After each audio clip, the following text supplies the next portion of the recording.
Wait for Kyle. Okay, we're on the record. The record will show the presence of the defendant and all counsel. Mr. Leiter, you wanted to discuss something before we call the jury in. Judge, Detective Amanda Herman is going to be taking the stand here in a minute. I know that Ms. Elise, I think, previously has referenced at the bench, maybe among other times, going into Detective Herman's testimony in front of the grand jury. And in fact, she testified twice in 2011 and then third time in 2013. The state's position, we ask, and we ask that you preclude Ms. Elise from inquiring into anything in terms of the grand jury transcript unless it is inconsistent with something Detective Herman testifies to. It is an inappropriate impeachment and improper for her to elicit what was said in the grand jury transcript without Detective Herman testifying to the contrary. Something that is an impeachment document that can only be used as such. So I would ask that you preclude her from inquiring. She certainly can ask if Detective Herman testified to the grand jury. She's going to say, yes, I testified on these 3 separate occasions. But in terms of the content, any inquiry would be that she is inconsistent with perhaps what Detective Campbell testified to would be improper impeachment. Okay. Ms. Elise? Your Honor, I only have really one highlighted issue with the grand jury, and I wasn't prepared even to use the transcript. I was going to ask one specific question that I thought was a substantial omission, and it was one of those things where the way you asked the question set up a mindset with the jury just because of the way the question was asked, the way the question was answered. That's my only issue with the grand jury indictment, and she'll either remember that or she won't. Well, here's the problem. I don't know what the question is. You can tell me what the question is, but it's not relevant for purposes of this proceeding. It may have been relevant on a motion to remand, but it isn't relevant what the mindset of the grand jurors were at the time. So, yes, Your Honor, I did present it as bias, and I put it in a pretrial motion right before the trial started. That there's well, this isn't when I talked about prosecutorial misconduct, bias, selective prosecution, illicit prosecution. It was in there, and basically what happened. And should the witness leave the room, I don't know. Yes, why don't you wait in the back, please? Thank you. It's really one very specific thing. Let's wait for her to leave, and then. Yes. Go ahead, please. And just based on that there's only 2 people who could answer the question, and one of them is the prosecutor that used to be on this case, I really can't get to the bottom of it without asking one of them. Okay. So basically there was a very specific moment when Rebecca Browder, the prosecutor who brought all these charges against the Temple, she said in front of the original grand jury, Detective, and I'm sorry, I'm already, Detective Herman, the Phoenix Goddess Temple represented itself as a church and a nonprofit organization on their website, and she said yes. And then they said, she said, did you ever receive, how it was phrased was, did you ever receive any documents to back up this claim? Now, within that tiny exchange, it's implied that I was asked for church paperwork and I didn't produce it. And so to me, that was a major omission. I did point it out in a pretrial motion at least once. And I'm not trying to impeach the witness. I'm only trying to demonstrate that there was a strong bias. I don't even understand why they didn't just ask us for if we had any paperwork, but they didn't. So to me, it demonstrates an extreme bias, a confirmation bias, and sometimes you can really skew reality by just simply leaving something out. Okay, so that's my exact focus, and I'm not looking to remand. I just wanted to kind of ask her.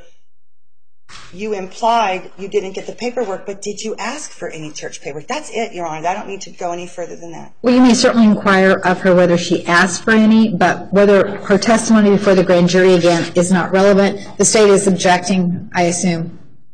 Ms. Elise can ask that question, but in the context of what was presented to the grand jury, and she can answer it. But Okay. in terms Yeah, I of don't what, need to reference. particularly when she doesn't have the transcript and isn't going to ask the question based on her memory of the transcript. So, Well, no, I can easily. I have it. I mean, it's well, right here. that's neither here nor there. Digital The fact document. is, any reference to the grand jury transcript in a question form would be inappropriate for this witness, unless she testifies to the contrary. I can just take it out of the grand jury situation and just ask the question. Okay, fine. both. Thank you. All Thank you right. for helping me. And Judge, I'm sorry, there was one other thing. In one of the undercover deals, I want to say it was the Kiahi? Aphrodite. Oh, it was with Rebecca Carrera and Detective Kinney. There was a little bit of conversation between some detectives beforehand that has no relevance. And I think Ms. Elise has referenced it previously, but it has no relevance. And it is not Detective Herman, in fact, who's having a conversation, but another female detective. Evelina Gomez. Detective Gomez, who's having a conversation with Detective Kenny about a taser. And it was a conversation that had absolutely no relationship to the Phoenix Goddess Temple. It was a personal conversation that was recorded. It happened in April of 2010. 11, when the investigation was just beginning. It never mentions Miss Elise and has nothing to do with Detective Herman. I know Miss Elise is angry about it because she thinks it was about her. The fact is, it was about Aphrodite. It wasn't about me. I'm just being protective towards Your Honor. There's an extreme bias of let's go hunting, including hurting the prey.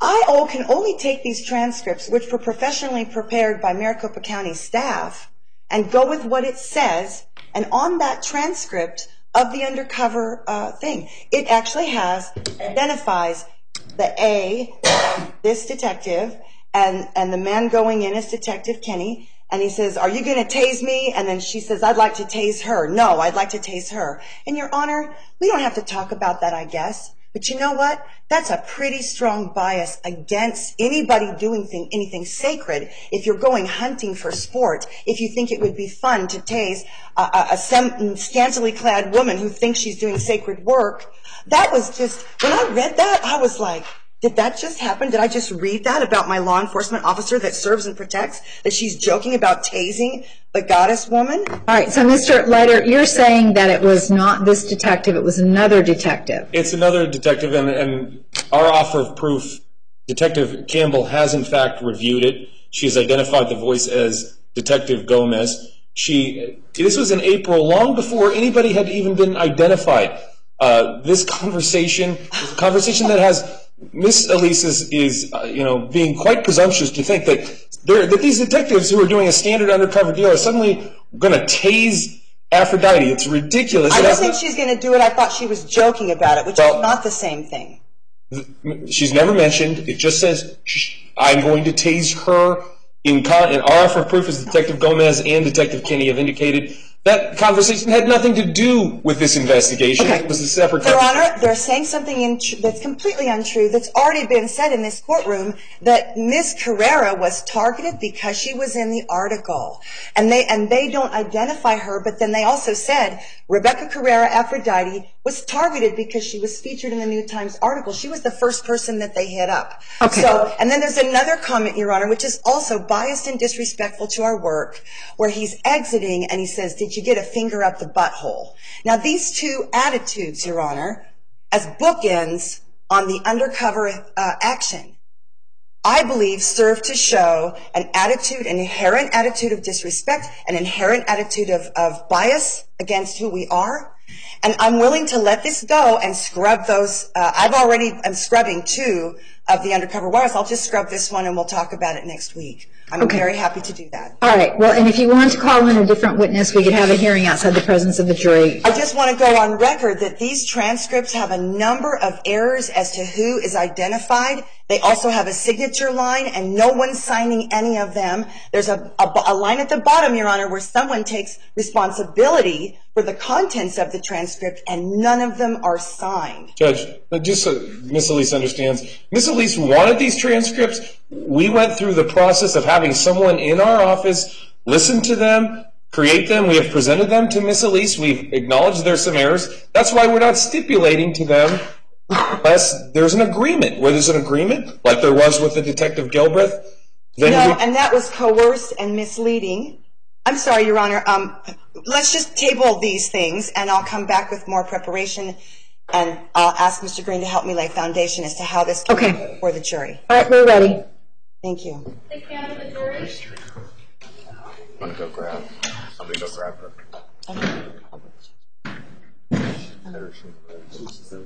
Well, Amber can't get in there. Here. I got it. It's not it's fine.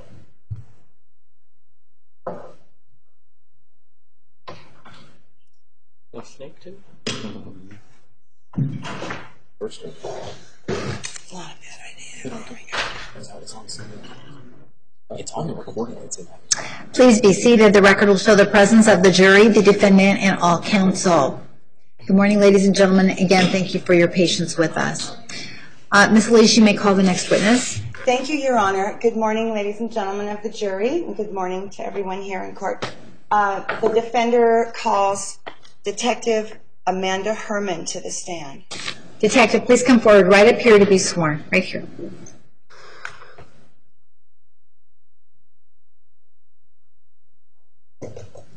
Spell your first name, last name, please. S-S-A-M-A-N-D-A-H-R-M-A-N. Raise your right hand.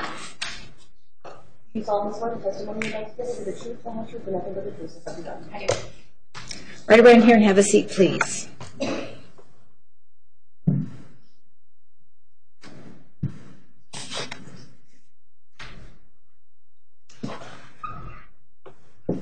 Good morning, Detective Herman. Good morning.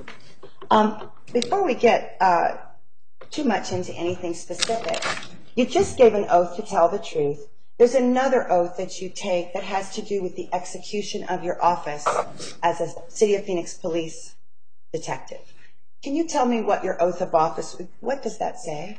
The oath of office we take when we become a police officer, and we agree to uphold the U.S. Constitution as well as the Arizona Constitution and its laws. Okay. And just out of curiosity, when did you first get your police training? When did you begin to be when did you go to academy? Let's see. I just had my 11-year anniversary, so 2005. Okay. Is that right? Math? Yes. And that's a program of about 700 hours of study, something like that? I'm not sure how many hours exactly. About 4 months or something? Correct. Of intensive focus? Sure. Yes. And do you have a course in that curriculum? Do you remember if you got a class in how the Constitution applies to being a police officer? I remember a constitutional law course. Okay. And do you remember if that was like a week, a month? How long did you study it? Do you remember if it was? If my memory serves me correctly, I think it was a couple hours. And then we also took other courses on other areas of the law that would have built upon that. And I'm not sure how many hours those would have been. Okay. And so you've been an officer now 11 years. Does the City of Phoenix Police Department, we've heard different kinds of testimony. Do you have a continuing education program for your officers? And if so, when was it implemented? I'm not quite sure about your question. Could you reword it? Sure. In many professions, we are asked to take a class or two to stay abreast of the changes in our profession, in our field, and they call them continuing education credits. Some fields require you to do it, and I understood that the City of Phoenix Police Department voluntarily implemented a program like this not too long ago, where there's continuing ed required or asked of the police officer. Do you know anything about that?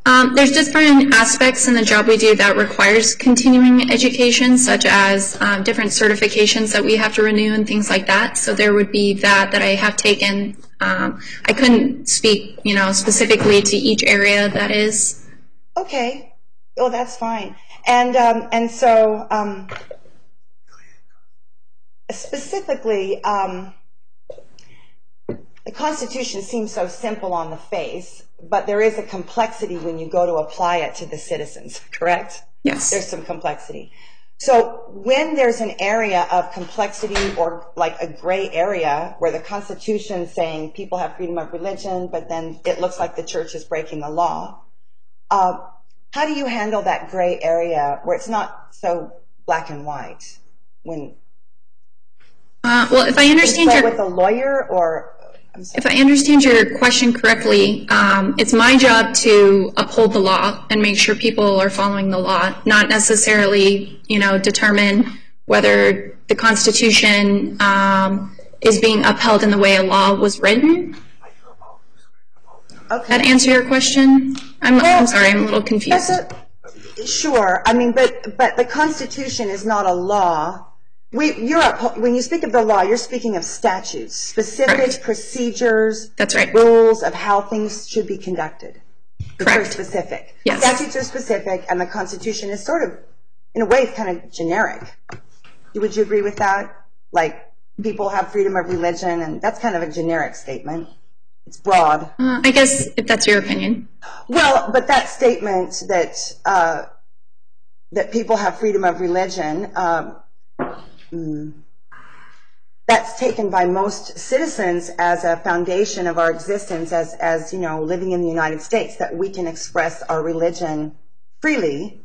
And then, of course, governments have always infringed upon religions. It continues all over the world today. And so that's what the Constitution is. It's about how the government interacts with religion. Isn't that what the Constitution does? I'm sorry. What was the objection? Withdrawn. Okay. I'm so sorry. Would you repeat it again? I was a little distracted. That's all right.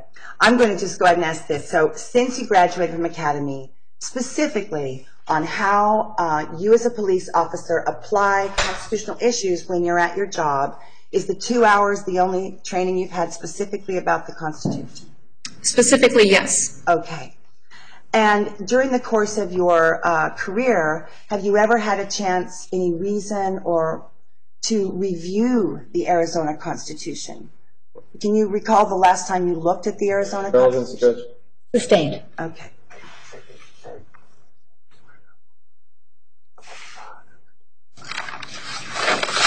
Yeah. So upholding the law is part of it, and those are the statutes, and then there's upholding the U.S. and Arizona constitutions. What happens when those come into conflict? When the Constitution and Arizona law come into conflict? Yes. I don't believe I've ever come into that circumstance. Okay. So that's kind of a nice flow into how we're here today. So it's your opinion that the Phoenix Goddess Temple and Sedona Temple School of One, that those were not religious nonprofit organizations?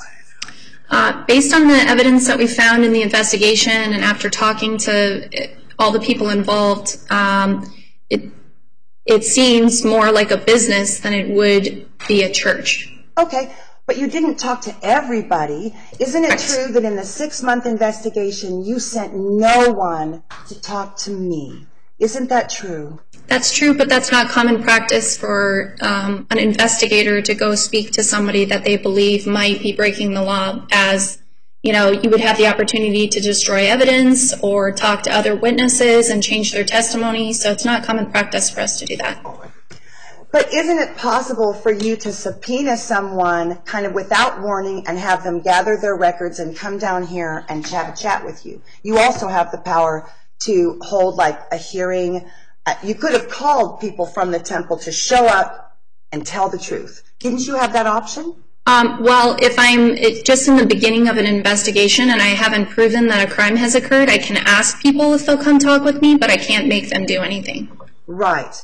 But during did you ever at any point, which is investigation, raid, and you took everything from the office, the administrative center, then there's the discovery where you're looking at what's on the computers. At any point in there, did you ever observe the church paperwork, which there is lots of church paperwork? What church paperwork are you referring to? The doctrine, which is why we exist, and how we practice our religion, our mission statements, our ordination programs, and the Native American Church granted us a charter in July of 2011 and those charters and documents were in the church that was raided in Sedona. The Sedona church also had a charter from the Native American church. So we had those ceremonies before the raids, during the investigation, but before the raids. I can understand, since it just happened in July, and Your Honor, is there a question? Sustained. at any point, you came onto the case in like March of 2011. Is that about when it was? Maybe February? Correct. Okay. And then you went to the raid in September of 11, about a 6-month. Then how many weeks or months did you stay on the case afterwards looking at the discovery? I couldn't speak to the exact months, you know, at any given time, even from the very start when we started this investigation to now, we're working many cases simultaneously. So I'm not necessarily docking, you know, how many hours or days, and I'm specifically working on one case. Oh, I'm But sorry. one at a time. I understand you might know the number of hours, but could you, because it's my understanding from the detective who's in charge of the hard drives that had all the administrative computers, the teachings on tape, it's my understanding that no one from the prosecutor's office nor from the detective unit ever came to ask for what was on those computers. That during this entire process, no one has looked at what was on. Objection, this states the facts, Judge.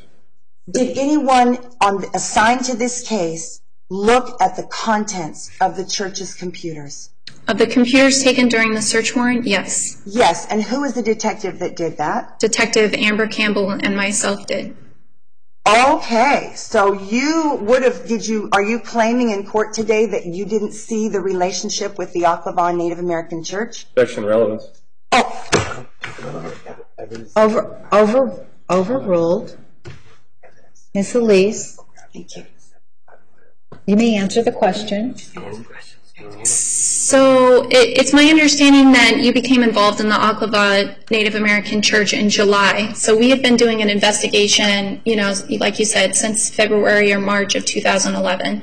So up until that point, I guess July is when you became involved in that. We had not heard anything about that. So during that time, we had already... During that time, we heard nothing of the church, this Ocklawaha Native American Church. It wasn't until after we went through the computers that we started seeing stuff related to that. Does that answer your question? Well, and he's asking to So you did become aware of that we were branches of the Ocklawaha Native American Church after the raids? I don't know if it was through the computer evidence, but I do recall hearing that there was a ceremony that took place in the Phoenix Goddess Temple related to the Ocklawaha Native American Church. Yes, and there was the originals of our charter were in Janet's office. So you scooped the entire contents of that office. So you didn't leave any papers there, I would assume.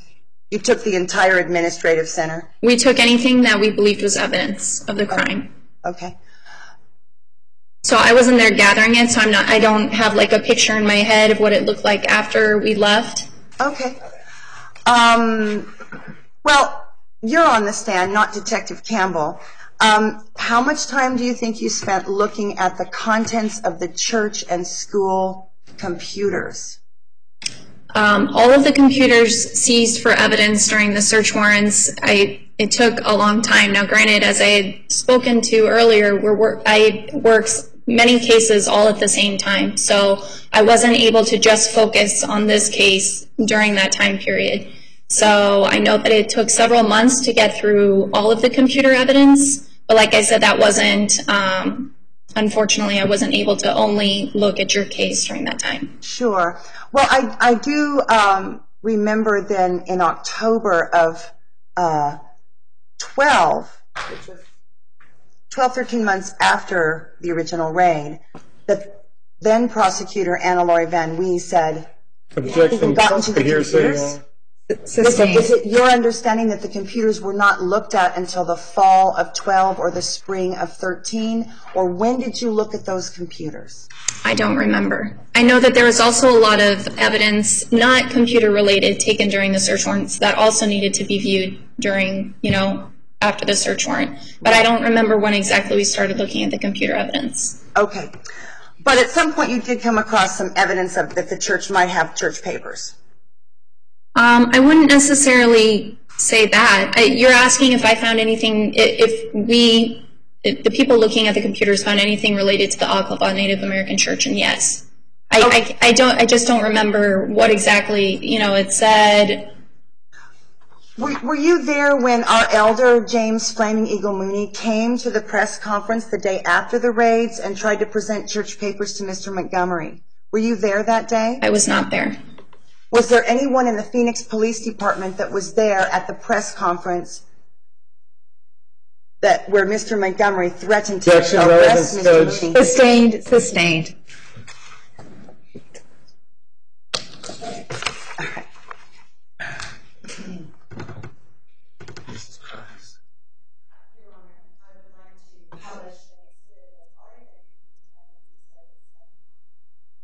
All right.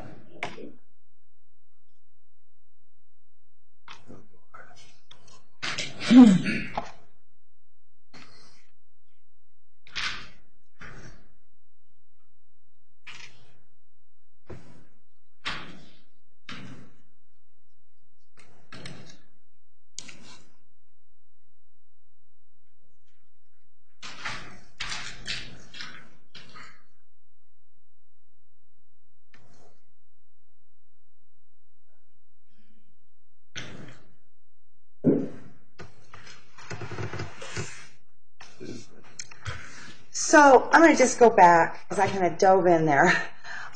So your title is detective? Correct. And you are with the Vice Unit? Yes, I am. And how long have you been with the Vice Unit? About 6 years. Okay, so your first year there was 09, 10? I believe it's 09, the later part of 09. Later part of 09, okay. And how is it that you came to be in law enforcement? I studied criminal justice in college. It was an interest I had, and okay. I am. And you've been in Vice the entire time, or? No, I have 11 years on, and I spent 6 of them. I spent 6 of them in Vice, so I was 5 years in patrol. Okay, all right. Now, I wanted to get to the beginning of this case, before there was a case. And the Phoenix New Times published an article which accused the Phoenix Temple of being a house of New Age prostitution. Do you recall that? I do. Now, I've asked many witnesses to tell me specifically how many complaints to investigate the temple actually came to you. I mean, an email, a letter, a phone call. How many complaints did you get before you started the investigation? Was it 3? Was it 10? Was it 100? Before we started the investigation, 1. And then as the investigation started and continued, we received more. Okay. And when you say you got 1 when the article was fresh and the public outcry should have been big, you had 1. Right after the article, you had 1 complaint. Is that what you're saying? I remember there being 1 citizen complaint from the neighborhood, and that was forwarded to the local precinct, who then contacted us. And then I know when the New Times article came out, I don't know if it was simultaneously when we received the complaint from the community member or when the article. Well, let's be specific. The testimony has been that the article prompted the investigation, and you just said there was 1 complaint before you started the investigation. So you're saying you don't know if the complaint was because of the article? It wasn't because of the article, or it was because of the article? That specific complaint that I'm talking about from the community did not have anything to do with the article. Okay. And when you receive a complaint about something from 1 person, what is your procedure then so you got the complaint and then the article came out? Is that what happened? No, I don't remember which one came first. Okay, so you're saying after the article came out, Don't remember. well, after the article came out, then you received other complaints. You said, yes, I think this is true. After the article and after our investigation began, we received several other complaints. And how many several? Because 4,000 lives were shattered. All right, Your Honor. Sustained. Thinking off the top of my head, I would say at least 3 others. Okay, and I understand that these 3 others were not from the public, they were agency complaints. Is that correct? Other agencies, other departments of government? No. They were the general public. Yes. So there was no complaints from other agencies, other departments.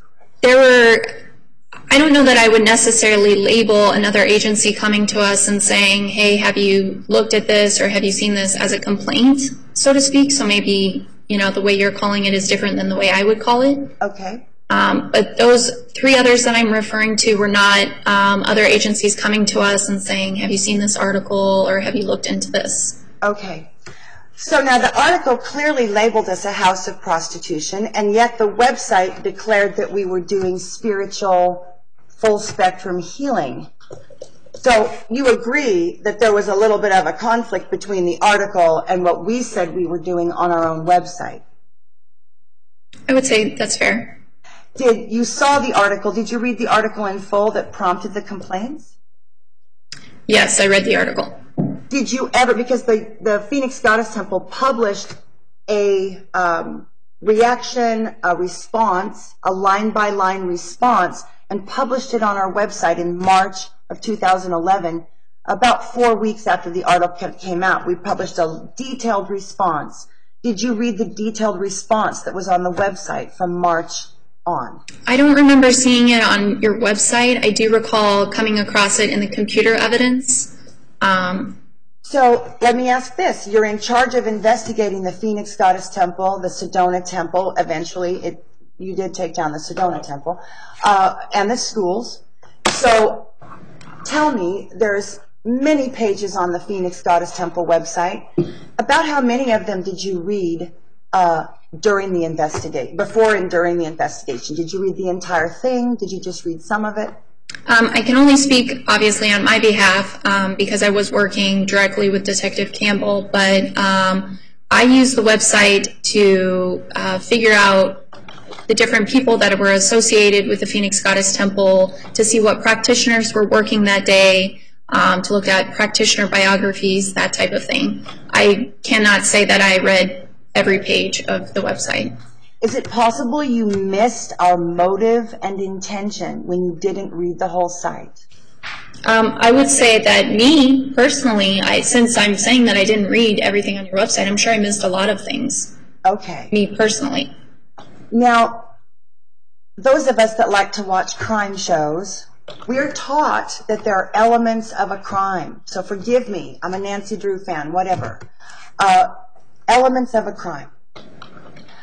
Isn't one of the elements of crime a motive for doing the crime? You look at motive at least some of the time. Objection, misstates the law, Judge. I'm not speaking about the law. I'm asking about our understanding. An element of the crime. That's misstating the law. Sustained. Rephrase. Okay. How important is motive when you're looking at a suspect? You look for motive every time? I think it definitely depends on what type of crime I'm investigating. If I was investigating, say, a homicide, I think motive would play into it because the way the law is written, motive is specifically looked at. Now, when we're talking about prostitution, motive is not one of the elements of that crime. I see.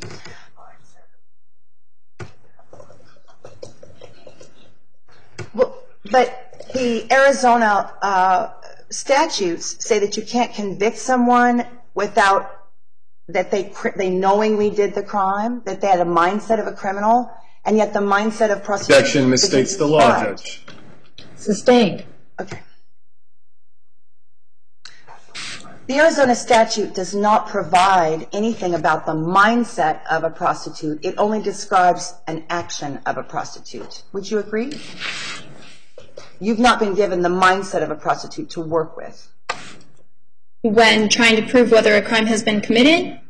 Yes, I'm saying the state of Arizona has not provided you with a legal description of the mindset of a prostitute. Would you agree? The Arizona Revised Statute for prostitution does not consider mindset as you are describing it. Thank you, officer. And so can you tell us what is the statute? Because this is your area. What is what can you say? I mean, some people seem to know the exact wording and some people don't. Do you know the exact wording on the prostitution law in Arizona? I don't know if I can say I know the exact wording, but basically it's knowingly committing an act of prostitution. Prostitution is defined by Arizona Revised Statute as engaging in, agreeing to, or offering to be engaged in some sort of sexual conduct with another person with a fee arrangement that some sort of money or valuable consideration will be exchanged. Okay, but the word fee is super specific. You agree, detective, that the word money is a generic phrase which denotes currency. Well, the statute does say or valuable consideration, if my memory is serving me right. But isn't the word fee there about the money? And the valuable consideration would be like diamonds, cars, hamburgers, whatever the woman really needs. Sure. So the word fee is to describing the type of money. Isn't it true that money is generic and fee is a specific type of money? It's a designation, specific designation of money. I don't know. Okay, well, let's talk about this. What is your understanding of the word fee? I understand fee to mean a payment for some sort of service or advice, I guess. Is the fee, is that usually a fixed price? Like a fee means you should pay this amount, you must pay this amount. My definition, or what are we talking about here? I'm asking you just because we're not using a dictionary, we're sort of working with how people understand it. So is the word fee in your mind, is a fee negotiable or is it fixed? I think it can be negotiable. But you start, if you imply there's negotiation, you must start with there's an amount, and then that's the fixed price, and then negotiation would come off of that, would be responding to the fixed price. Perhaps. I mean, I guess I could speak to a friend and say, hey, I'll buy your car for $1,000. Now, they never gave me a fixed amount to work with in the beginning, but still. Well, that's because you made an offer, though. What if that person said, I want a... Let's see, to this line of questioning. All right, can you explain your understanding of the difference between the word fee and donation? Because they are different words in the English language. In my opinion, I would say donation could be described as money given to a charity. I'm sorry, so donation is given to a charity, but fee is what? I would say fee is like a payment for some sort of service, or you'd have to pay for advice sometimes. Okay. Would the word price be a synonym for fee? Price and fee are kind of interchangeable? There's a price for something, it's a fee? Possibly. Okay. And the word donation is a little more open-ended, right? You might give any number of different amounts if you're doing a donation. Sure. Okay. And in donation situations, are you forced to pay if it's a donation situation? In my opinion, no. Okay, thank you. Is it a fee if you're not being forced to pay to get the service? Is it a fee if you are not being forced to pay? If you're not required to pay the money, is it a fee?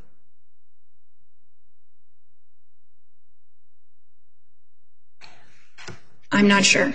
If you could receive a service and there's a requested amount and you could have that service and not give anything, nothing at all, is that a fee? If you can have the service and not give anything at all? I would say by the definition, no. Okay, thank you. So the initial complaint involved a complaint before the article, to the best of your memory, and 3 more complaints after the article. So a total of 4 people came forward, do something about the Phoenix Goddess Temple. Does that sound about right? To my memory, yes. Okay. And you're saying that all 4 of those people were not government employees, they were all concerned citizens? Correct. Okay.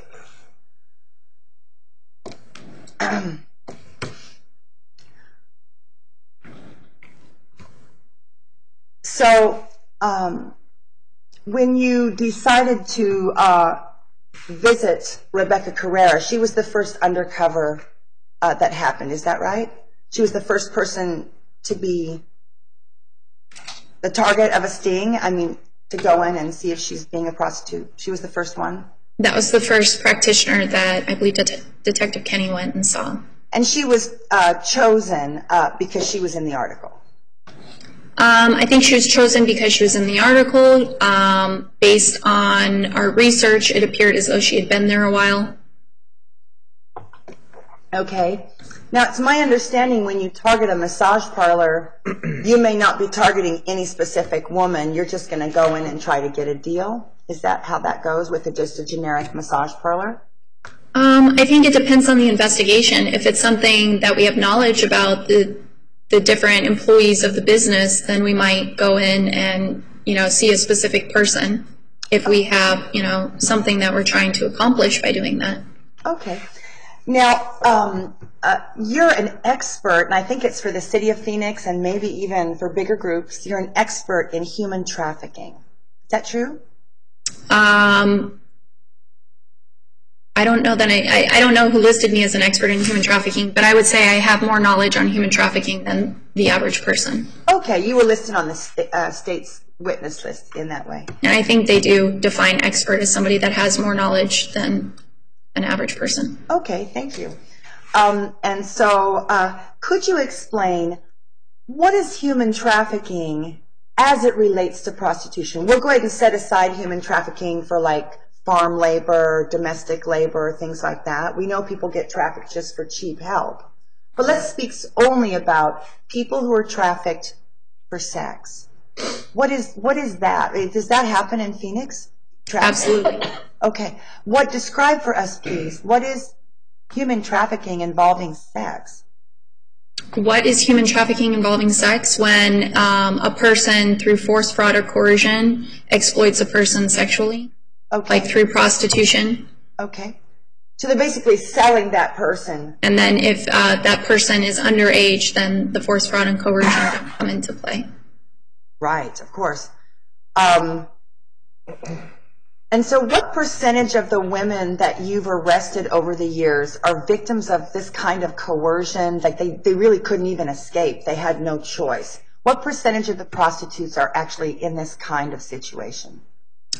In a situation where you said that they can't escape, I don't know what your definition. Coerced, they don't have a way out, where you really are rescuing them from a bad situation. Well, I think that's a difficult question to answer because I speak to a lot of women from a lot of different places who are involved in prostitution that may have become involved in prostitution for many different reasons. Now, that doesn't mean that they were thrown in the trunk of a car and driven to a place and chained to the wall and forced to prostitute that way. I think that's less common, and I think that might be because of television and such, that sometimes what people believe happens with human trafficking or sex trafficking. More so what I see is women who are coerced or manipulated, encouraged to live a life of prostitution through manipulation. Okay. And manipulation, describe, what does manipulation look like? Does that mean the person they're not really conscious, they're not making a free will choice? If they're being manipulated, they're not in their free will. Would you agree? I don't know that I would agree with that. I don't know what the definition of manipulation is out of the dictionary. Okay. When I refer to manipulation, what I'm talking about is oftentimes women that I speak to that are involved in the life of prostitution are promised a better life or perhaps more money if they're in a difficult money situation or a place to live, or they're promised to be part of a community or a family. What kind of describe to me a prostitution family. I've never heard of such a thing. Would you describe that for me? Well, like I said, these are the manipulations that they're promised. I'm not saying that they are actually part of a prostitution family. I would probably say that they're not at all. But this is what they're promised by their trafficker. They're promised that maybe, hey, that guy over there, he called you names because of maybe you're very sexually active. Well, come with me. You won't be called those names. I can provide you a better life. You can be part of our family. I've got other people that do the same thing as you. We can. And do those people then deliver on those promises of family, support, education, housing? Do they deliver on those promises? I think to a degree they'll provide some housing for the girl or the woman, but they're not fulfilling these dreams that have been put into this person's mind that are going to be fulfilled. They're not living a lavish life where they're being respected and being treated appropriately and things like that. Okay, wow. Okay. So you have in, let's see. Detective, you're aware of the there's 3 reasons that the state of Arizona prosecutes prostitution. Are you aware of the underlying statutes of why Arizona prosecutes prostitution? Section relevance, Judge. Your Honor, it's your job to arrest prostitutes, and if the state has 3 reasons why we go after prostitutes, I would think she would know them, may at least ask. What's the relevance? Approach, please. Thank you.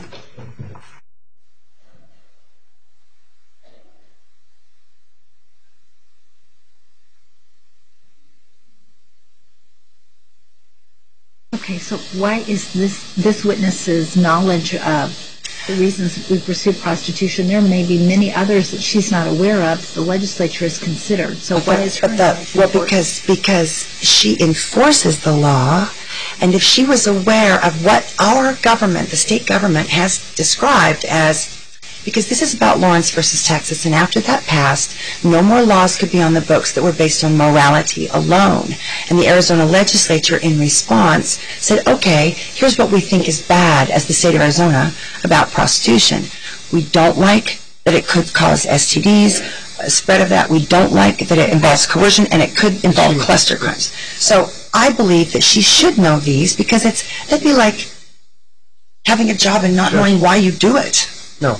This is the law. She should know the law. Again, Ms. Elise is trying to confuse the jury by impugning the responsibility of law enforcement to check if those things, she is adding additional elements of the crime. They don't have to see if those things exist. They do exist in this case, but she has no obligation to exist. You will be bringing the proof that those things exist in this case? She has no obligation to show that whatsoever. And Ms. Elise is, again, confusing what the legislature puts as their rationale for a law with law enforcement's duty to enforce the law. All right, I don't think that her knowledge of what the legislature considered at the time they passed this law is relevant for purposes of the trial, so I'm going to sustain the objection.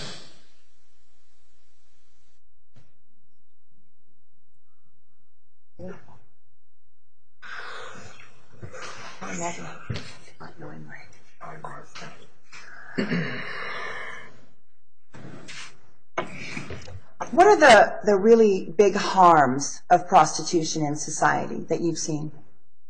What are the harms? I've seen prostitution victimize the woman that is obviously prostituting.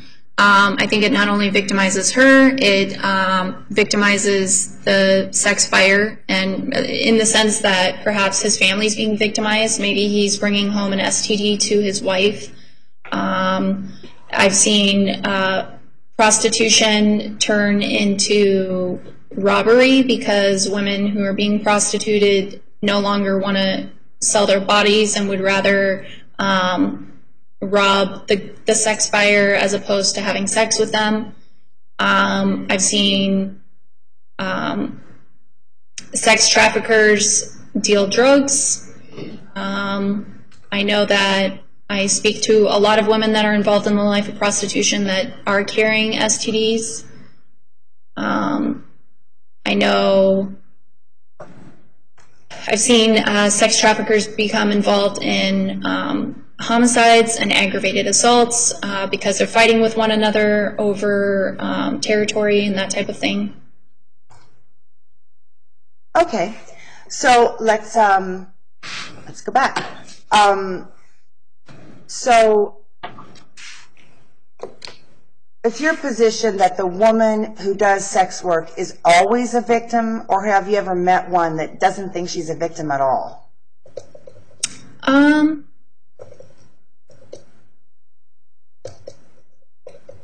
I've met a lot of different women over the last 6 years, and some men, and I think that, in my opinion, they can be a victim of some sort of situation, whether it's they're in need of money and that's why that they're prostituting. Maybe they're not prostituting for a sex trafficker. Maybe they're just prostituting on their own, but it's because they need a means to an end. They have to pay their rent or whatever it is that they're reaching out for.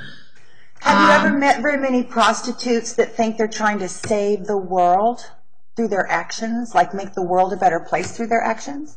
No. Have you ever met a woman who was immersed in studying sexuality and she was conveying knowledge as well as sexuality to her people? Is that common with prostitution to see women completely immersed in study and sisterhood and ceremony? Study and ceremony, no. Sisterhood, yes, but study and ceremony, no. Okay.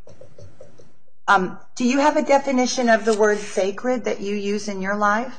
Objection, relevance. Sustained. The temple was declaring itself as a sacred place, and yet the state, the county, the city decided that it wasn't a sacred place. Objection misstates the facts. Sustained. Your Honor, if Your Honor, if she needs to... Yes, why don't you come forward?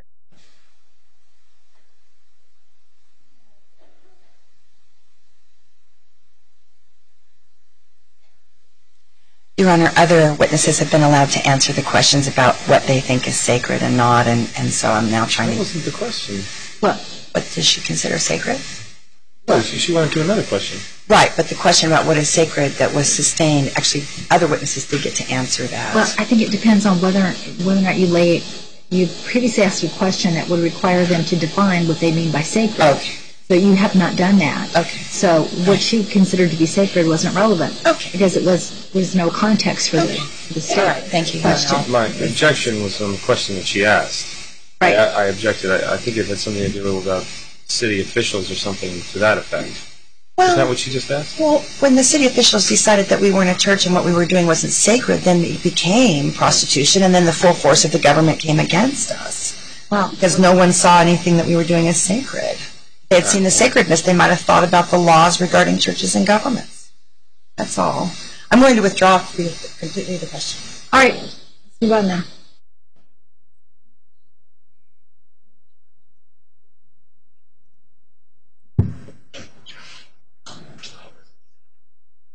So, were there any robberies or violence ever reported at the location of the Phoenix Goddess Temple? Objection, relevance. Robberies or violence?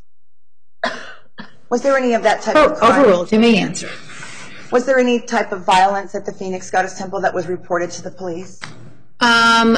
When we had interviews with some of the practitioners after the arrests were made, they did No, talk. I'm asking if anybody reported an act of violence and said to the Phoenix police, "Come down here, there's violence." Did that ever happen?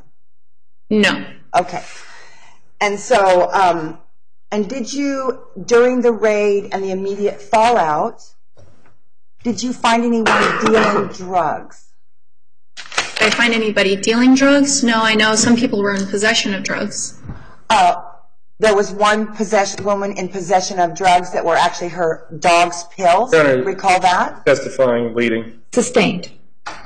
Describe exactly what kind of drugs after they went to the lab. What exactly did you find that were drugs after you did the lab analysis? I don't What came recall back? after the lab analysis came.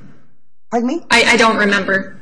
So your statement that there were drugs found isn't completely accurate because things were sent to the lab and you don't know what came back from the lab. Correct. Were there any charges brought for drugs against anybody in the Phoenix Goddess Temple case?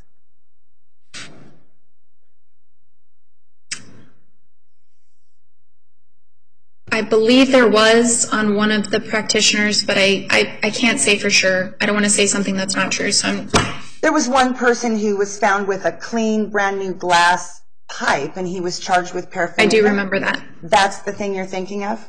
That's possible. So when you said there were drugs found at Temple, but then you said nobody was charged, what does that mean? No, I didn't say that. The drugs I was referring to is during the search warrant, there was a jar labeled peyote that was found inside. I think, I recall there being 2 other incidents, but I can't remember right at this moment what they were. But I don't remember if we sent those to the lab, because most likely we would not be able to prove who was in possession of those things since they were just found out in the open. So it would not be a good. Well, if you wanted to pursue it, you could use fingerprints, correct? You would think. Not always. Okay. But the truth is that no drug charges, if there were any, it involved marijuana. Isn't that true? It involved cannabis? Correct. Okay. But there was no methamphetamine, no heroin, no crystal meth, none of that. No. Not what we call street drugs. Well, I think marijuana is a street drug. But some people consider it a sacrament, and some people consider it a medicine. Is that also true? It's possible. Okay. Well, you're aware of the medical marijuana movement. Yes. Okay. And you and law enforcement are starting to adjust a little bit for that, correct? Adjust in that you can't some arrest people everybody have it for medical purposes, of Yeah, but course. some people now are allowed to. Of course. And are you aware of the Native American Church's legal status regarding plant-based medicine? I know a little bit about it. Okay. I believe they're allowed to use peyote in their ceremonies. Okay. So when you said there were drugs and then you said peyote was the drug, but That's what was sticking out in my mind. I can't remember. Just for some reason, 3 things stick out in my mind, and right now I just can't think of what I those think we just covered them. The clean, like the brand new glass pipe, the peyote, and some marijuana. I think that was it. It sounds right I to think me. the marijuana and peyote, but I think the glass pipe was found on one of the practitioners. I was thinking of things that were found in the temple, not necessarily on a person. Okay. That's why they weren't sent to the lab. Okay, but it is your testimony there were no charges of drug dealing or no charges of drug possession on any of these people except for the one paraphernalia charge. Not that I can remember. Okay, thank you. And that was for the locations in Sedona, the 3 locations in Sedona, and the 1 location here. Correct. 4 locations, no Well, evidence of drug dealing. Drug dealing, no. Okay, or even street drug possession other than the peyote and the cannabis. Correct. Okay.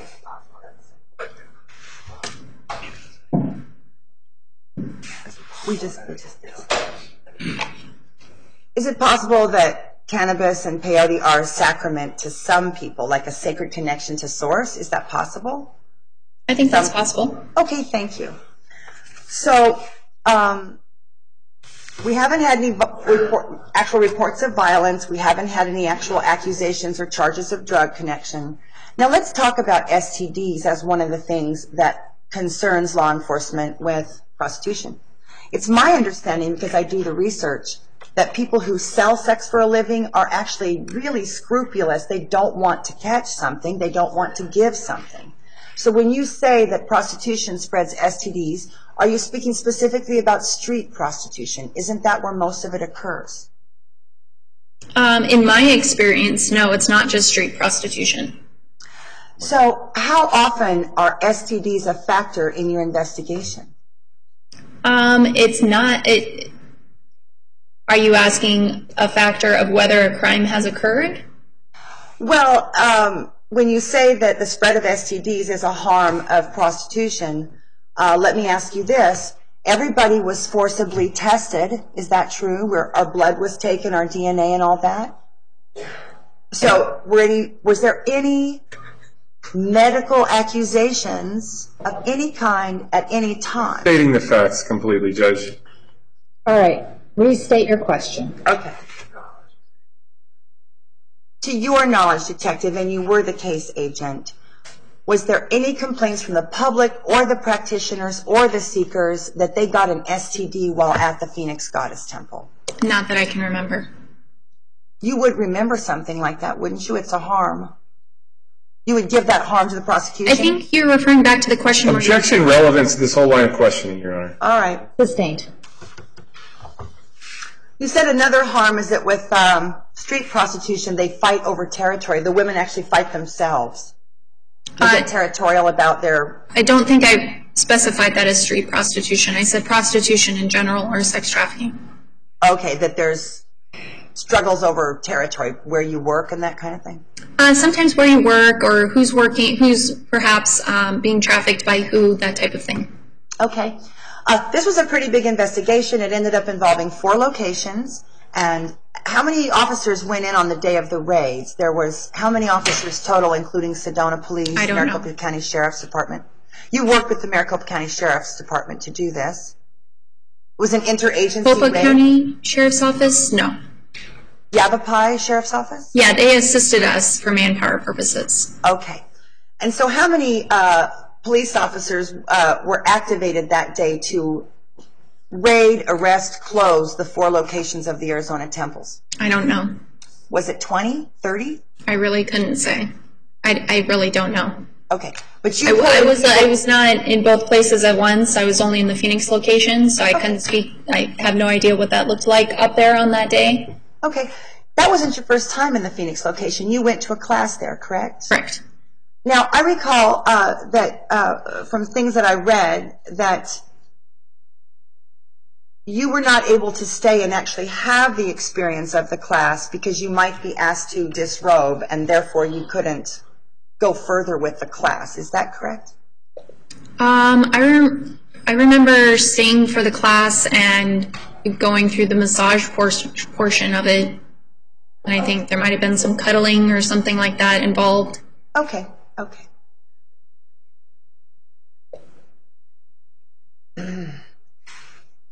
So when you got the Sedona Temple warrant, the warrant to go up and take down those 3 locations in Sedona, did you do any kind of research with the city or the county as to the status of those alleged illegal businesses? Did you guys have a conversation about what they thought was happening at the Sedona Temple and School? I did not draft the warrant for Sedona. I believe a detective up there did.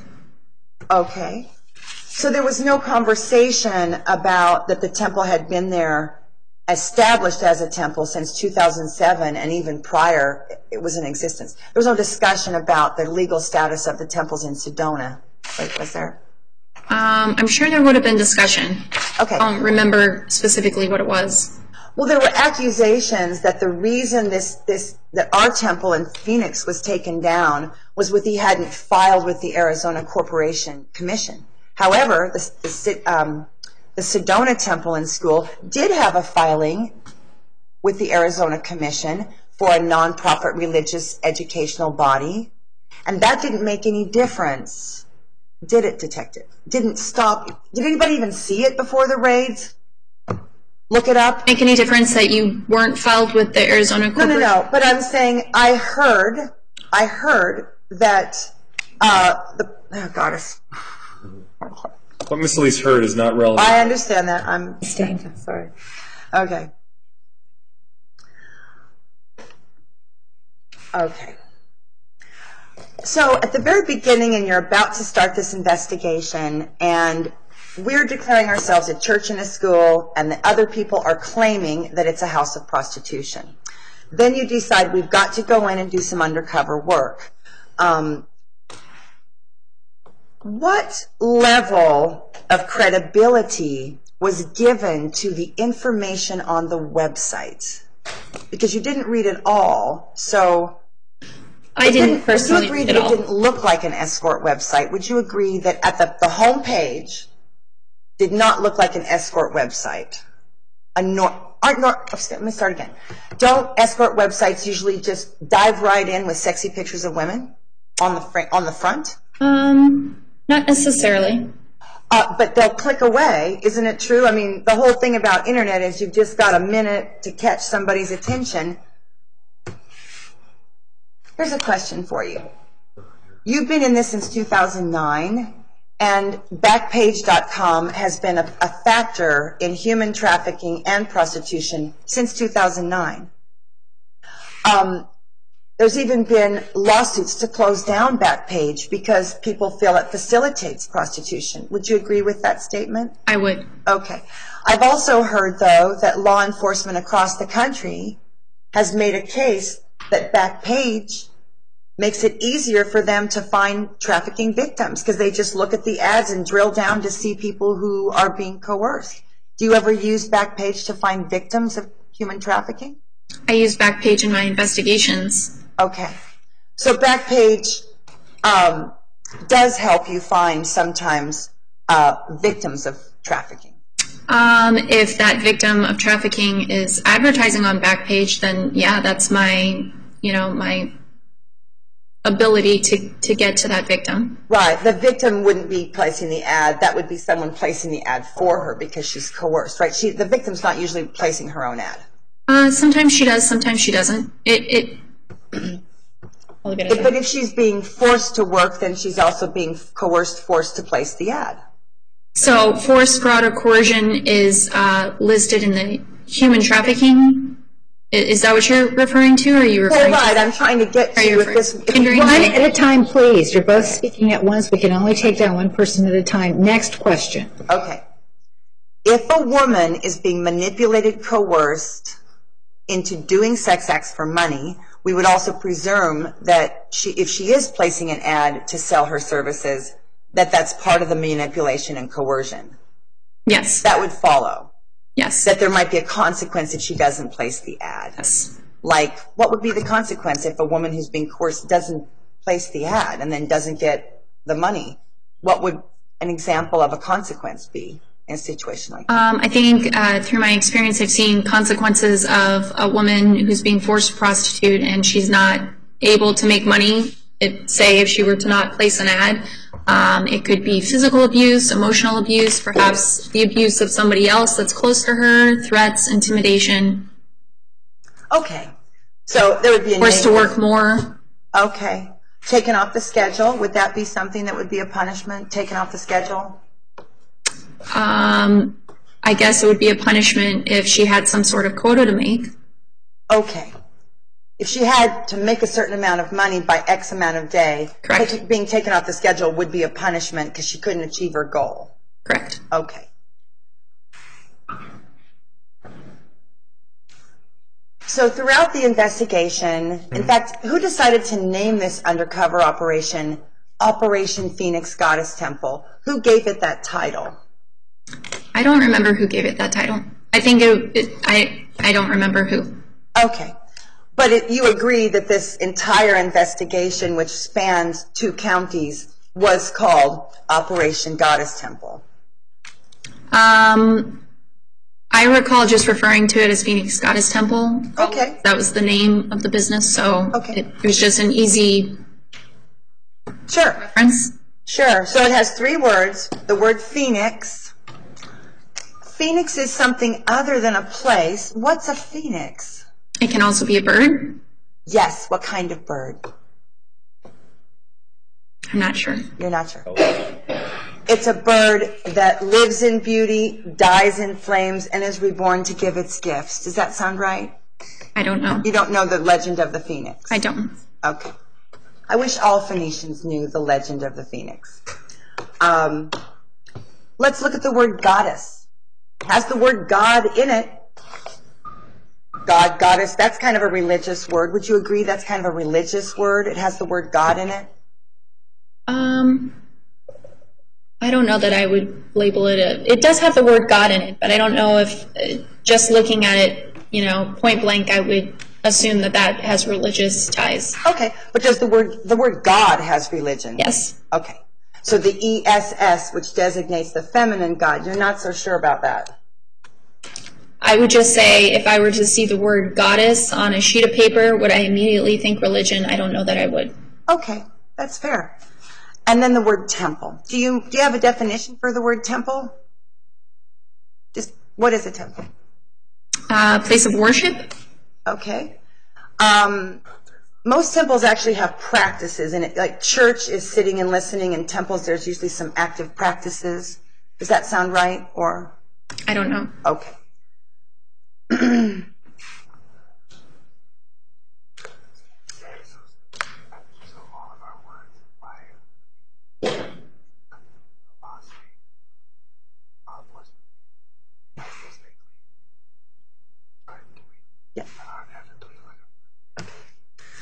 So language has been such a big deal in this case from the beginning. Words used, words not used, and words substituted. So I want to ask you, Detective Herman, isn't it true that to be a police officer, you have a specialized vocabulary of 100 to 150 words that are specific to doing your job, that people that you work with, that's a specialized glossary of knowledge that's specific to law enforcement? Yeah, I think that's fair to say. Okay, and it's fair to say that within the Vice Department then has its own.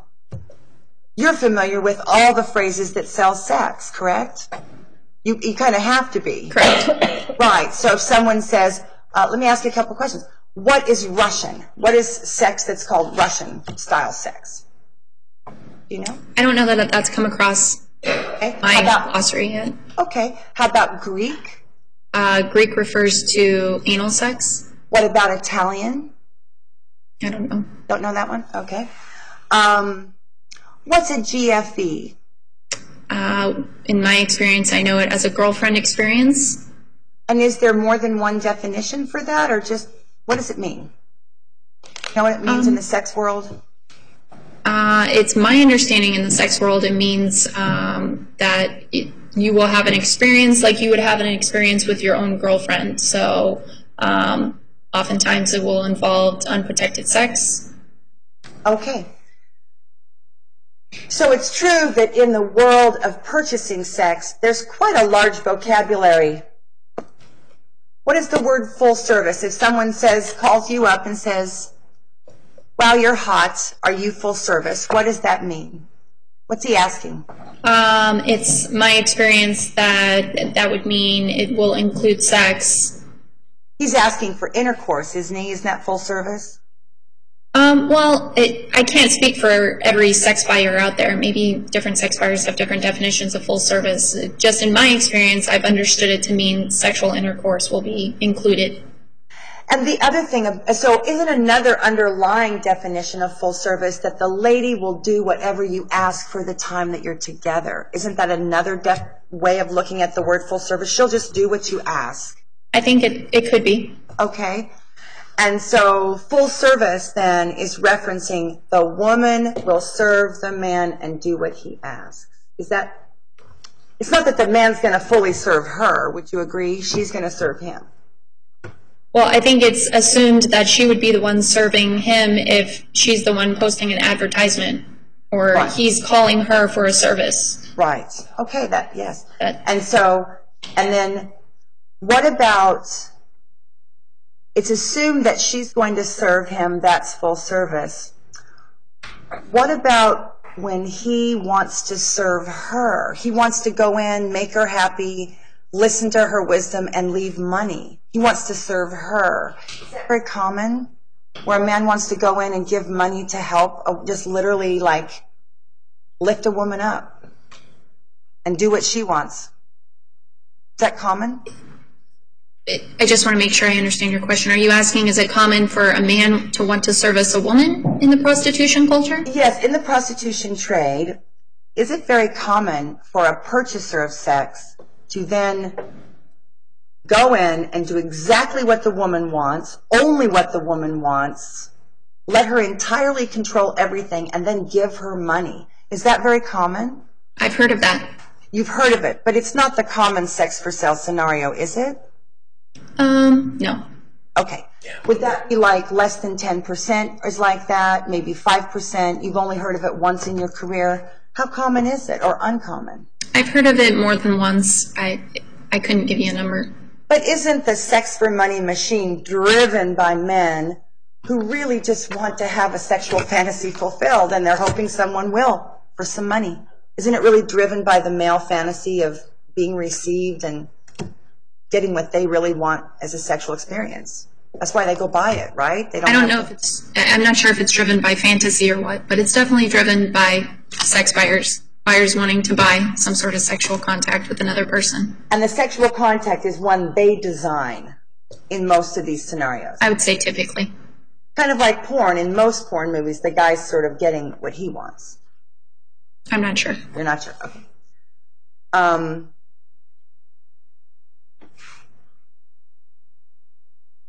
Have you or anyone close to you ever been misrepresented in the press where you appeared in a story and you're like, that's not what I said, that's not what I meant?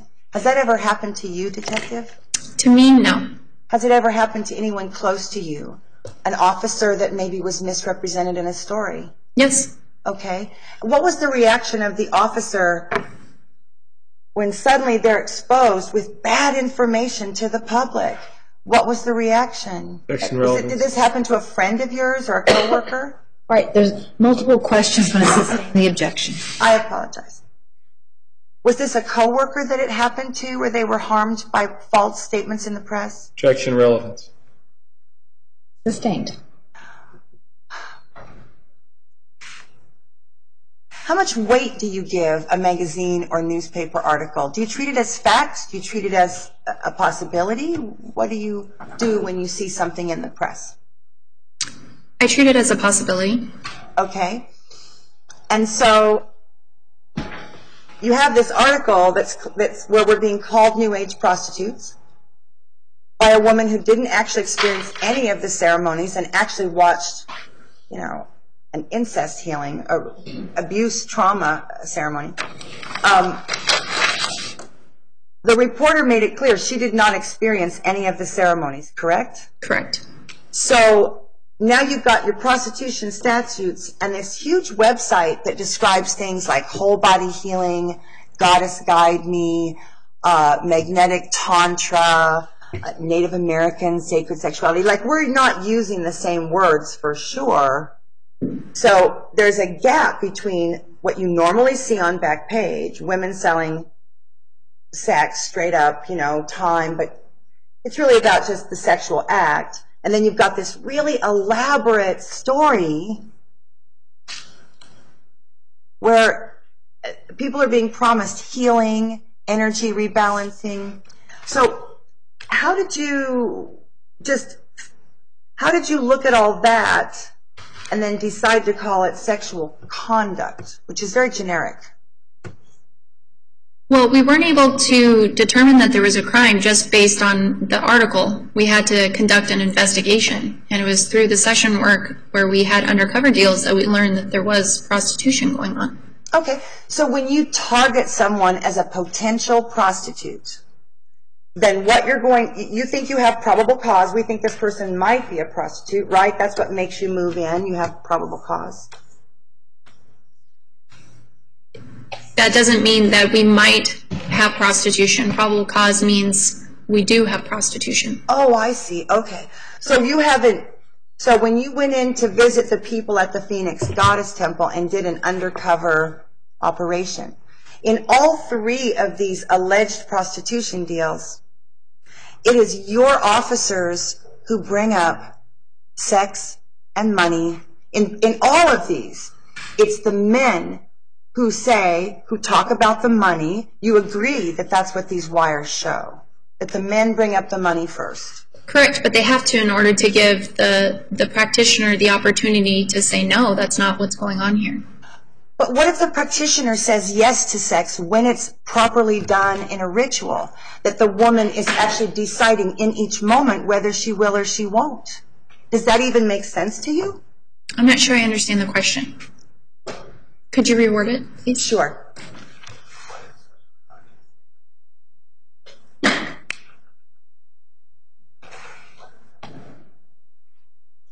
The people at the temple were claiming to be doing sacred sexuality, ceremony, and healing. When I listen to the undercover wires, they're kind of fuzzy, but when I listen to them, the undercover officers bring up money, try to talk about money, and the women in all of these undercover wires at the end try to give the money back. Say, I don't want the money, you don't. I mean, I'm paraphrasing, but in all three of these wires, and four if you count Audrey Starr, four of these wires, the women are saying, you don't have to give me the money, here's your money, various forms of giving the money back. Is that normal for a prostitute to have a little meeting, have it not work out?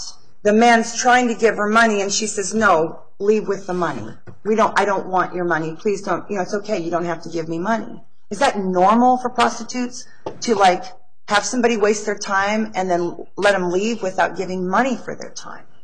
I've definitely, in my experience, heard of it happening. I'd say it's probably 50% of the time. I'm sorry, what percent of the time? 50%. 50% of the time, the My women, experience.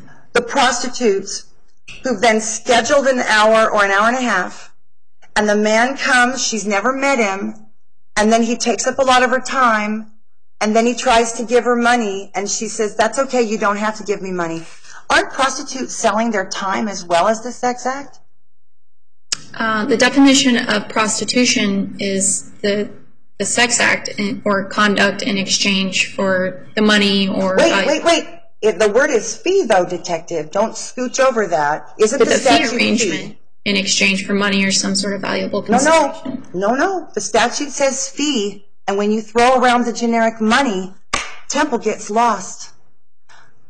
Do you understand, Detective, the difference, the basic English language difference between a fee, which is an amount you must pay, and a donation, which where you can give, there might be a requested amount, but you can give what you want. Do you understand the difference? Leading and testifying and misstating the law. All right, restate your question, sustain. Do you understand the difference, Detective, between fee and donation as a Asked and generic answered. English? Objection, asked and answered. Finish your Is question. your statement today on record that the Phoenix Goddess Temple charged fees for sexual acts? A fee for a sexual act. Is that a question? Yes, it is your testimony today, Detective Herman, that the Phoenix Goddess Temple charged a fee that you had to pay to get a sexual act performed. I know that the Phoenix Goddess Temple was advertising their business online, listing Wait a minute. our amounts. Phoenix Goddess You asked a Temple was not... question. Yes. Right to answer it. Yes, No, Ms. I object to the characterization as business. She's seen the evidence. It's a church, and she's still calling it a business. Garner, please. You ask the question, she can answer it, then you can ask a follow-up question. Response. Detective. So the Phoenix Goddess Temple advertised advertisements, and there was clearly numbers listed on the advertisement for how much it was going to cost for certain amounts of time. Okay. And isn't it, and you said for time and the ceremonies, correct? I did not say for the ceremonies, no. Well, it's clear that other people have testified no one sells sex on Backpage, right? I mean, that's what we're supposed to believe. I don't know that what no other one people sells sex on testified. Backpage. I'm sorry? I don't, are you asking me other people have testified that? I'm not sure. I don't know. Okay. Is it your testimony today as an expert in human trafficking and prostitution that Backpage has thousands of women and a few men every single day posting sexy stuff, if you give me something? Isn't that true? Just thousands of listings every day in the city of Phoenix. Thousands of postings. There are thousands of postings. And that's every single day. Every 24-hour period, there are thousands of women and maybe a few dozen men offering sexual conduct for some sort of money. There are many, yes. I don't know if they're in the thousands. I don't know what the Well, has amount the is. number increased since you started in 2009? It's gone up quite a bit, hasn't it? It has gone up, but it's recently gone down also because of the pressure that law enforcement has put onto different credit card companies, onto Backpage, or onto these credit card companies for doing business with Backpage. So now many credit cards won't do any business with Backpage, thus making Backpage go to Bitcoin. So people now have to use Bitcoin in order to post their advertisements. So we've seen those advertisements go down a lot recently. And you're aware that they solved that a few months ago and the people are using their checking accounts again and Visa cards. They've actually changed that. They corrected it, fixed it legally. I haven't had that experience. Okay, well, okay.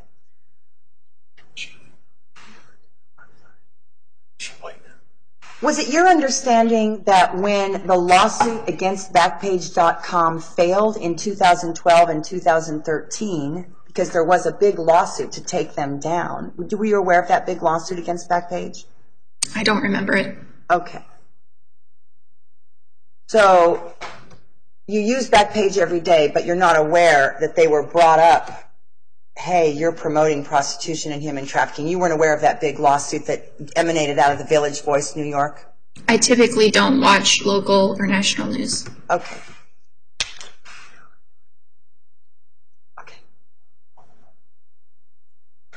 So did the Phoenix Goddess Temple website, did it look like a front for a business to you? I think there are a lot of aspects that led me to believe it was a business. Okay, like what? You're asking specifically about the website? Well, yes. I mean, from my understanding, with the undercover wires, the classes attended, the entire Phoenix Police Department actually only spent about 10 hours in our building total before the raids. 10 hours. I mean, I counted it up with the undercovers. I counted up with your attending the class, a couple interviews. It looked like it might have been maybe 15 max. So a 6-month investigation, somewhere between 10 and 15 hours in the building total where you were actually physically there. And you looked at some of the website. So is it possible that you just didn't see what we were trying to do? No. It's not possible. I believe prostitution was occurring inside the sessions. But prostitution is sexual conduct, and isn't that a very generic term, officer? The word conduct, what does the word conduct mean? Just that word. Action. Action. And what is a ceremony? You're asking about my personal definition, right? Yes. Mm-hmm. Ceremony. Something that takes place for a purpose. Thank you. And it might have it could have sacred intent or not. Are you asking if that's my definition? Yeah. I mean, could a ceremony occur without a sacred intent? I guess it could. Okay. And then what about, we said conduct is behavior or something. What is the word healing? That's not very generic. What is a healing? Well, healing could be a verb, like your finger is healing from a wound. Okay. And what about the noun healer? You believe that some people actually have a gift to heal people, to help them feel whole again? I'm not sure. Okay. Do you think that healing is real for some people? Yes. Okay. And then do you think that sexual healing is real to some people? Yes. Okay. So healing with sexuality could be real for some people. If you knew someone who needed sexual healing, would you prefer to send them to someone who's part of an established, peer-reviewed community with classes and checks and balances for how you behave? Would you want to send your loved one to a place that had programs, peer review, continuing education? Or would you want to send that person to someone who's kind of working in the secret alone, who might be breaking the law? Who would you choose for sexual healing? That person that's has no community to give them a peer review and they're not working on credentials? Or would you take that credentialed person who's being watched by peers? Credentialed person? You would. And someone watched by their peers as to what they're doing. Yes. So sexual healing, if you're going to do it, you wouldn't want to see a dilettante, someone who's just dabbling. You'd prefer to see someone who's committed to their program. Yes. Okay. Thank you so much. I was thinking it might be time to take the afternoon break. All right. If you like. Lunch break. Please return 1:25. Have a nice lunch. Please remember the admonition. Thank you, Your Honor.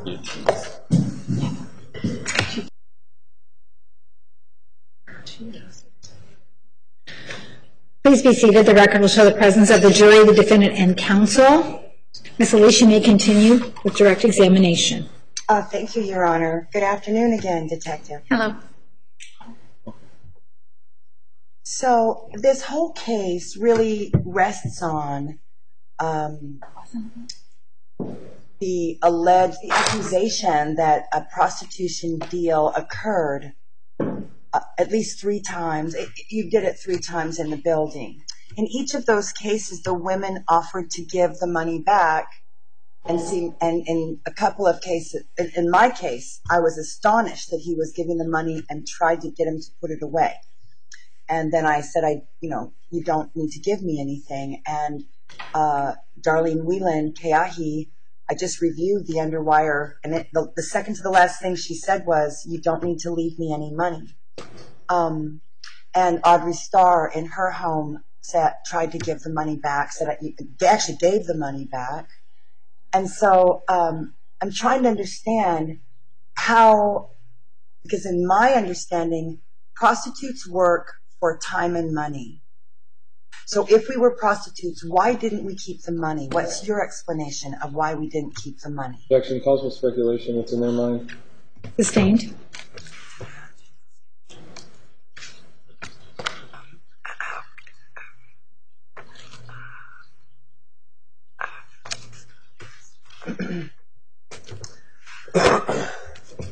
Okay.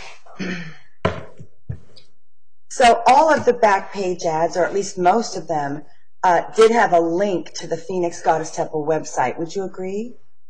I think a lot of them did. I don't remember if all of them did. There has been testimony, though, that when the Phoenix Police Department called our gatekeepers and asked about sex acts or what happened in the building, that they were routinely referred to the website, told to go to the website. Is that also your understanding of how we proceeded? Yes. Okay. So going back to the statute, we have come to an agreement that the City of Phoenix Police Department routinely uses the word money when the statute is fee. Do you believe that? That your officers, your co-workers routinely use the word money for sex and they don't actually use the word fee? Well, the statute says that it's an exchange of sexual conduct with a fee arrangement for money or valuable consideration. So I guess I'm kind of confused because right. You're talking... Yeah, because the word fee is so specific. It's a price you have to pay. So, but when I hear the detectives talk about this thing or just their work in general, they're not using the word fee. They're using the word money, which is generic. And so I don't see accountability in your operation, your undercover investigation. I don't see accountability for the language of money, which is generic, and fee, which means a price you must pay. Objection. Ms. Elise is providing her own definitions. Sustained.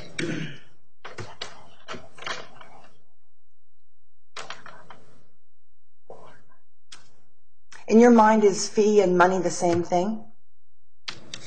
No, I think a fee, like I said, in my mind, a fee is a payment for some sort of service. So maybe that payment, maybe the fee could be, I'll clean your pool if you make me dinner or something, you know what I'm saying? You can exchange other things as that payment. I see. But we're not in court today about bartered things. We're in court today over money. Absolutely. Correct? And we're in court today over fee and donation. Would you agree? Yes. Okay, thank you. So I have a testimony that it's routine for women on Backpage to use the word donation in their ad instead, or they'll say roses or kisses. Correct. But a question that I have is, when you have gone and arrested these women that are trying to evade the law using the word donation, did they have a tax ID 501c3 status when they were saying the word donation? Did any of those women actually produce a 501c3 status? This states the evidence. No, I'm asking if she's ever seen. The 501c3 is just sitting there in front of you, but the number is right there. It's a federal number. Just ask a question. Thank you. Have any of the women that use the word donation to evade the law and then were arrested, did any of those women using the word donation, did they have a 501c3 status to say this is a real nonprofit? Have you ever seen that before? No, I have not, but I don't believe we saw that with your Phoenix Goddess Temple either. Oh my goodness. Excuse me. I see the paper you have. This is actually a packet of information that's been in your custody documents, the originals, were taken from Janet's office. So within this document, and I'm not going to go through it because the elder has come to explain the lineage. So Is there a question, Judge? yeah, I'm trying to understand how this detective has right in front of her this charter. Ms. Elise, why don't you hand her the actual exhibit so she can see it? Yes, I'd like you to look at the ABCD. I'd like you to just specifically look at the tax ID number issued by the federal government online C. And this is exhibit number, what's the green tag number? 75. 75, thank you. Okay, I see this is dated July 22nd of 2011. Yes, before the raids, during the raids. Okay, and you said that this would have been found on the computer evidence that we received after the fact. So The actual original document with original signatures would have been taken from Janet's office, or perhaps my home, but I believe the original was in there. All of that in a folder. You didn't see it. I don't recall seeing it. But I also recall seeing a video prior to July where you were stating you did not want to get a 501c3 for your establishment because you didn't want to basically partner up with the government, which is what you felt would happen if you were to get one and be like, I guess, more customary churches.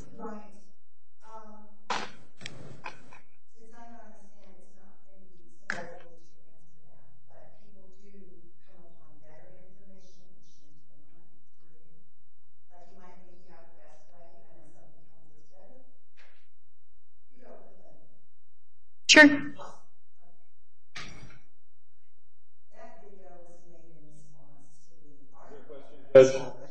Testifying, she asked a question.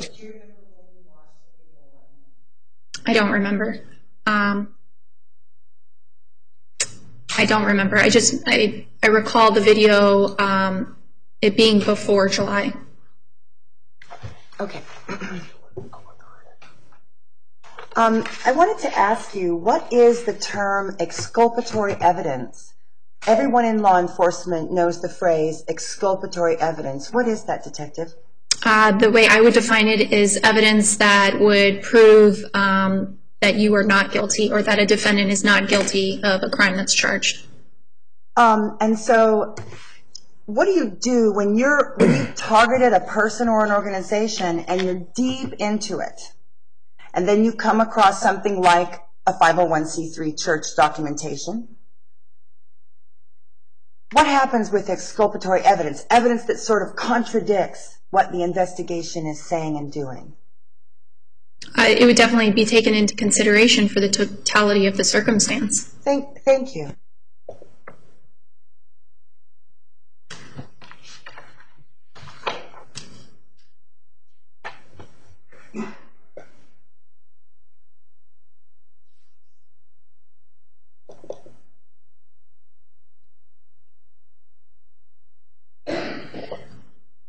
Have you ever heard the phrase confirmation bias? It's a psychology phrase. Human beings. I haven't. You haven't. It's just a simple thing that we tend to find what we're looking for. Does that make sense? Yeah. Okay. So when you go into an undercover investigation, you're not really looking for exculpatory evidence. You're looking for evidence to convict based on the idea that there's a crime there. We're looking to see if there is a crime. Right. But in all of these situations, the women were not talking about money. They were not asking for money. They were not upselling or asking for money for a sex act. And your officers, in every case, inserted a conversation about money into a sacred chamber where they were instructed not to do that. So isn't that a kind of framing somebody when you're not following the rules of the place?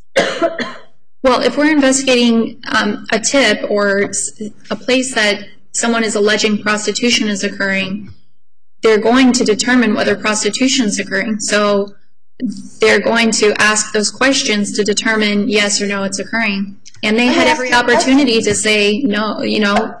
But how could you possibly understand our arrangement, Detective, because if you didn't read the website, you wouldn't understand that the women don't say yes to any of that stuff unless the man behaves and follows a certain prescribed arrangement of what he has to do to get to yes at any level. And so that's our arrangement.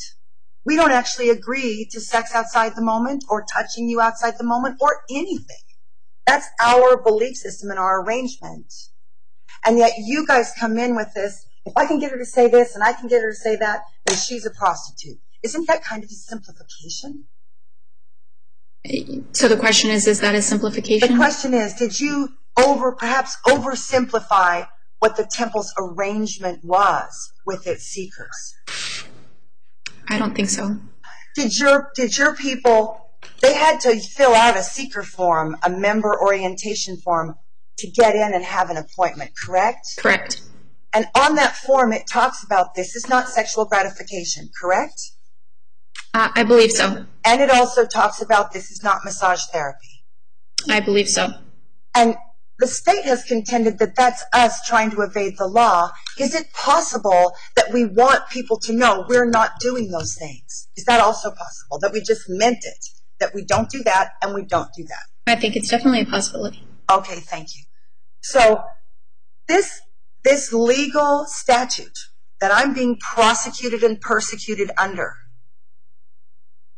fee, it's your testimony that there were fees, specific amounts of money that were collected every time for a specific sexual act. Is that your testimony based on the undercover wires we have to work with?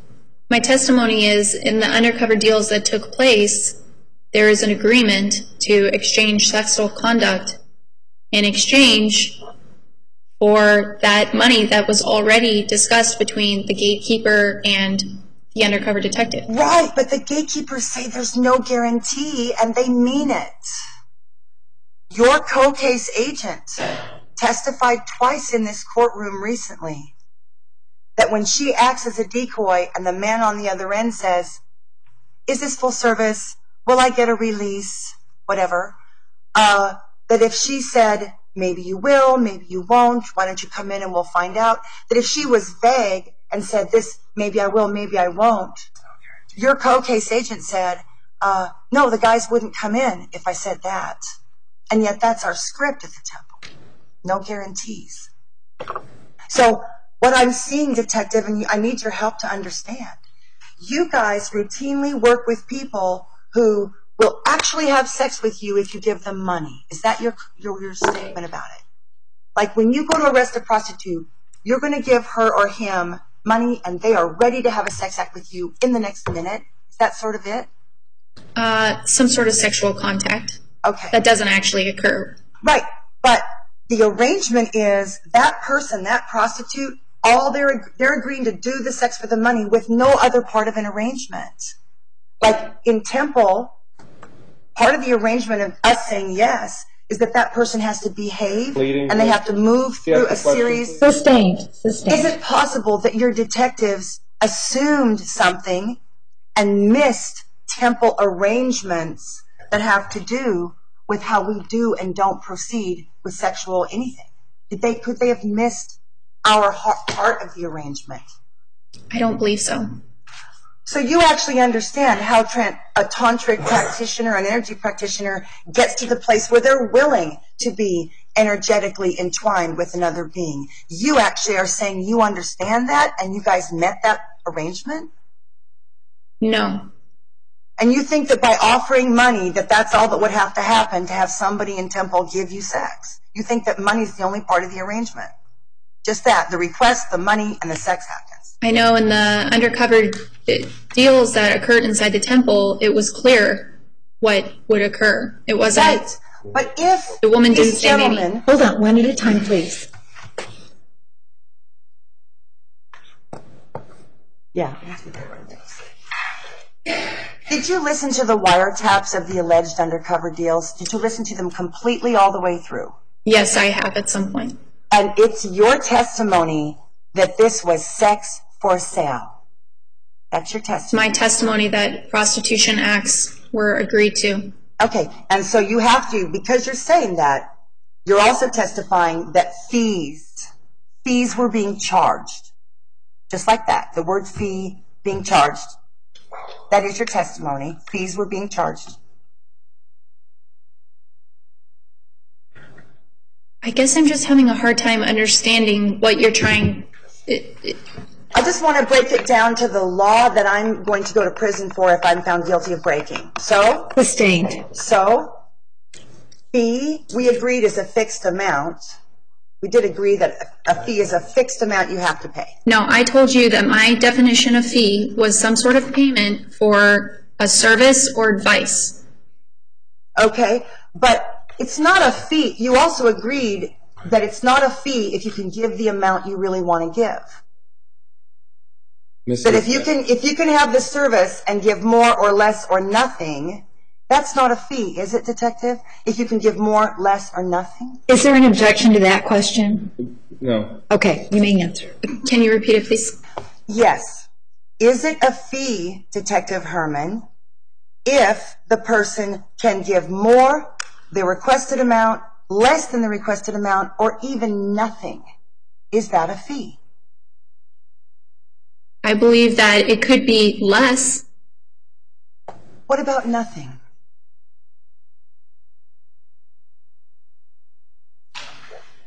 I don't believe so. And you heard multiple testimonies in the free talks that there were people who could come and go, that did come and go to Temple and leave no money. You did hear that testimony? Yes, I did.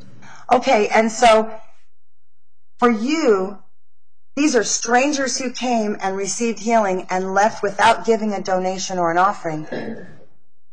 And then I was told that your investigation uncovered a blacklist, that people who gave nothing were then blacklisted from coming back. And yet, when I get here to this day in court, there is no blacklist. Sustained. Detective, did you discover a blacklist of any kind where people were blocked from returning if they didn't give money? We could not find a specific list like that, but there was numerous people that we spoke to that explained if a seeker came in and left nothing, that they would either be called back and asked if they had forgotten something, they would be not invited back. It wasn't numerous, Detective, because I know exactly who said it and who didn't. Let's talk about, you tell me who said that there was a black book or that we did that procedure routinely. Ms. Elise, we're going to let her... Please be specific, Detective Herman. Elise, we're going to allow the detective to finish her response. You may finish your response. Please be specific when you say who said that. I recall Marcella Saavedra saying it. Okay, and stop right there. How good was Marcella's English, in your estimation? I thought it was very good. Really? She understood everything you were saying, and you understood everything she was saying? In my opinion, yes. Okay. And you're telling me that she told you and Detective Campbell that every time someone didn't leave a donation, we got on the phone and called them and said, come back and give us money. Is that what you're saying? No, she said there were times that it occurred, and sometimes that happened. Tomorrow, sometimes, but not always. Ms. Elise, not always. Response. The court reporter can't take down two people speaking at once. All right, next question.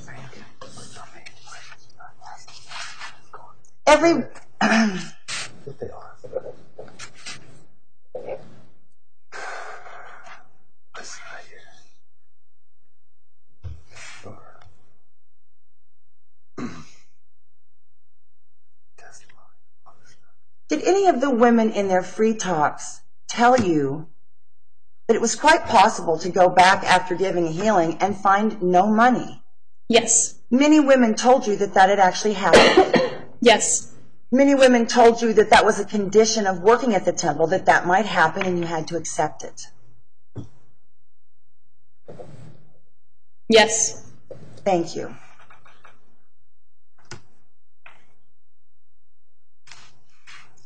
Was it your impression that each practitioner was sovereign and independent in their own scheduling?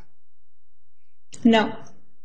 Did you find a book in the office where the women, specifically in their own handwriting, were required to fill in the schedule in their own handwriting so that they couldn't blame anybody if it was wrong? Did you find a book where each woman's name was consistently entered with one style of handwriting to schedule herself?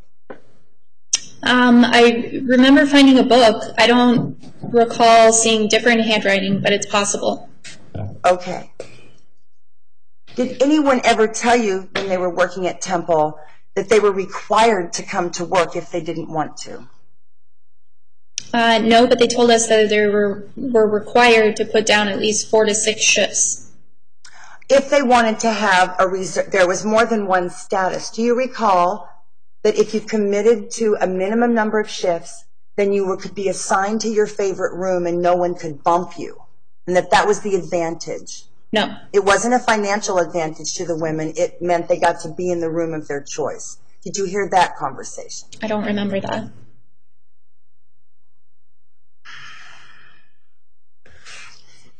Detective Herman, this investigation was large. It involved 3 cities if you count Scottsdale, Sedona, Phoenix, and multiple locations. When you looked at the website, it was clear that practitioners and teachers were crossing state and international boundaries to conduct this illegal operation. Why was the FBI not brought in, since there were people allegedly doing prostitution across state boundaries and across international boundaries? Why did you keep it at a county level? It wasn't necessarily clear to me that where they were going. There were things called traveling practitioners, so that meant to me that they were traveling from somewhere, coming in from someplace. It's my understanding, though, that as soon as an illegal activity occurs across state lines, you're supposed to talk to the FBI. Isn't that true? No. That's not true. That's not our protocol. But it would be if it was human trafficking, for sure. If this was if you thought it was human trafficking, you definitely would call the FBI, correct? No, not necessarily. With people coming across state lines and international boundaries? Really? Yeah. Interesting. It was my understanding with the large Desert Diva investigation that the FBI was brought in for those reasons. Do you know anything about that? I don't.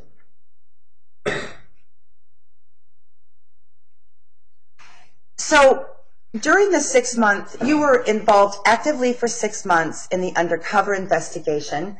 And during that time, was it hundreds of man-hours were spent tracking license plates? Watching the comings and goings to track who's in there on a regular basis, kind of thing? We don't track man-hours. Was it weeks of watching for plates? At least, yeah. At least weeks, possibly months. But I'm not saying weeks on end, like 24 hours a day, every day of the week. Like I said, I know the other detectives involved were in the same boat. They were working other investigations at the same time. Okay.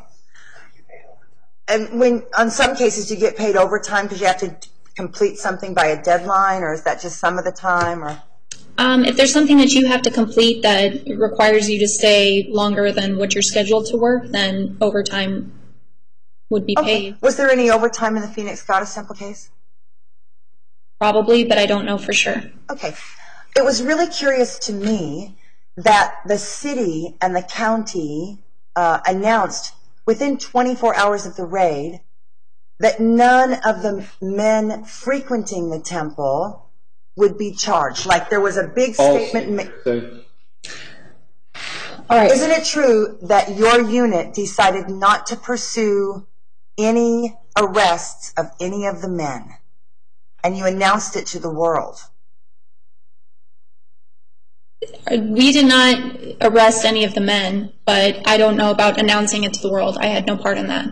How did you and Detective Campbell decide not to bring charges against any of the seekers who would technically have been half of the illegal, there's this illegal deal. The men are supposedly doing it. They're supporting it. How is it that you decided not to go after even one seeker?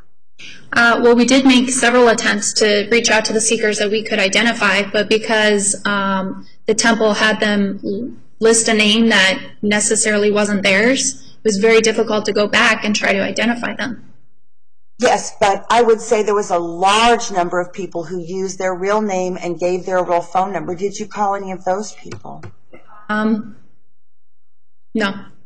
When you ran the plates of the people coming and going, does that mean you just identify who owns that car and then see if they have a criminal record? Is that how that works?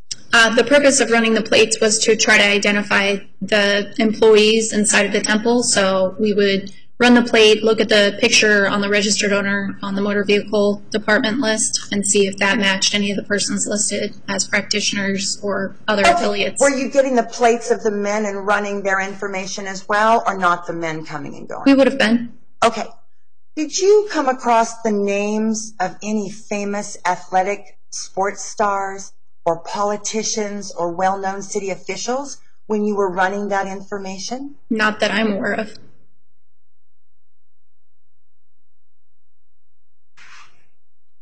And you don't know how the decision was made within 24 hours of the raid to make a public announcement that the men wouldn't be Already charged. testified she has no knowledge of this, Judge. Sustained. I still don't understand why none of the men were charged. Could you give me just a quick explanation? Objection, improper selective prosecution argument. Overall, give me an answer. Thank you. So, as I mentioned before, we had to go through all the evidence that we took inside the temple and determine which would have been the seeker forms, and then we would have had to try to figure out the one name that they listed on there, who that person was. Now, just because they listed a telephone number doesn't mean that we can identify them and say, yes, you were the person inside, and yes, you saw a practitioner. There's no way for us to prove that maybe they didn't come in and fill out one of the forms and leave, or But wouldn't that be in the appointment book with the phone number? Ms. Elise, let her finish her response. Well, Your Honor, she's kind of going off in an area where, I mean, the appointment books have the phone number right next to them. Like you're in the appointment book, there's the name, the phone number, how long they stayed. All right, Detective, you may finish your response before you answer the next question. As I was saying, there would just be no way to know, to prove without a reasonable doubt that they were using their own telephone number or that they had even seen a practitioner. So did you ever talk to any of the men who believed that it was a church? Did you even talk to one? I'm just thinking in my head right now of the different men we did speak with.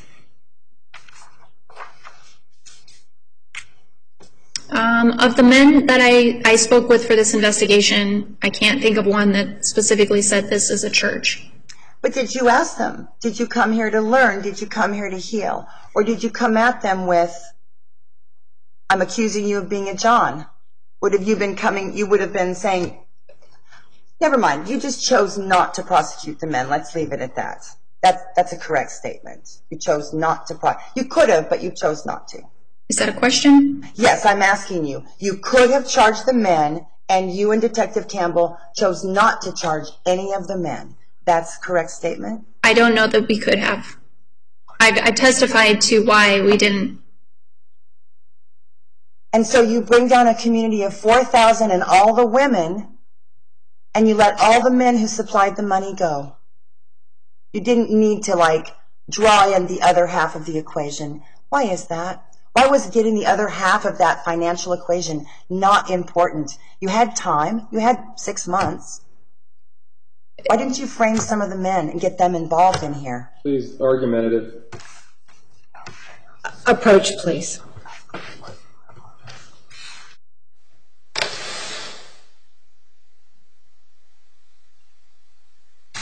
Your Honor, I can withdraw that question. It was really, I can withdraw that. No, but it's a gender bias that occurs, and I don't expect it to be like unraveled in this court today. So. All right.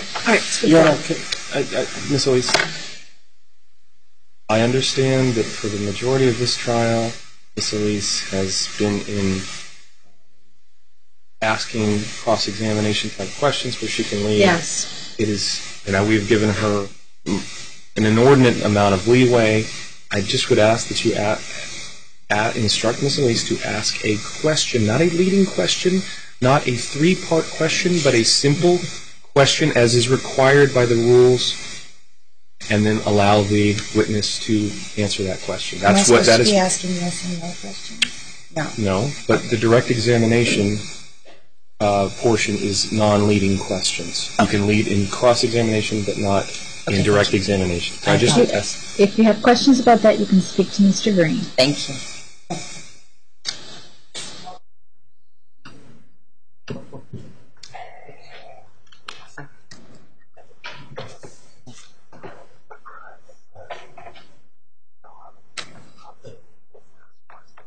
Yeah. Do you have a general definition for just crime? What is crime? Or, excuse me, let's go with the word criminal. What is criminal? What's the definition of criminal? A person committing a crime. Okay, and then what's a crime? What is Somebody. the relevance of this, please? Okay, well, I'd like to...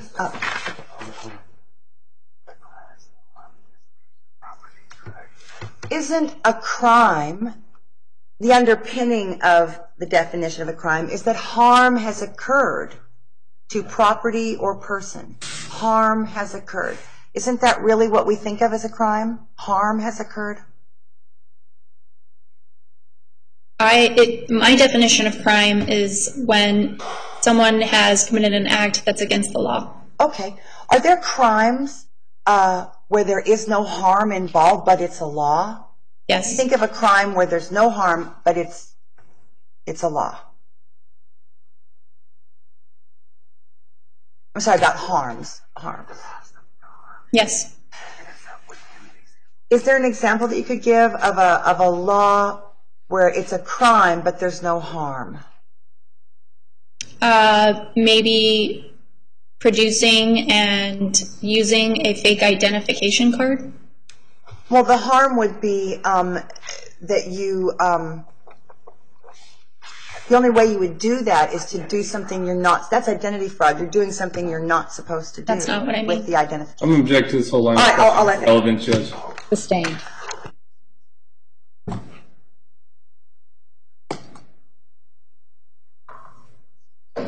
Detective Herman, is there a sworn statement of harm in this case? Has anyone come forward? Relevance?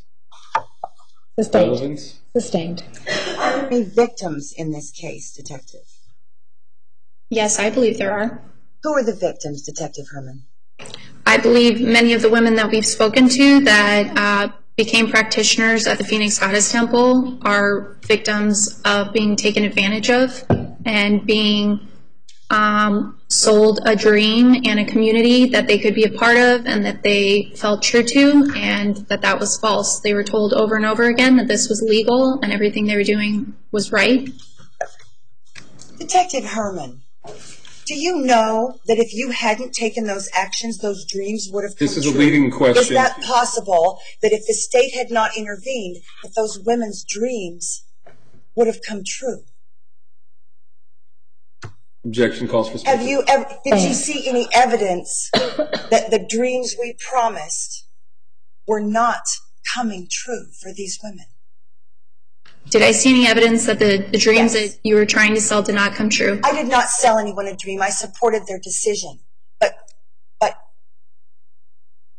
what sort of evidence do you have, Detective, that this was not a nonprofit community resource?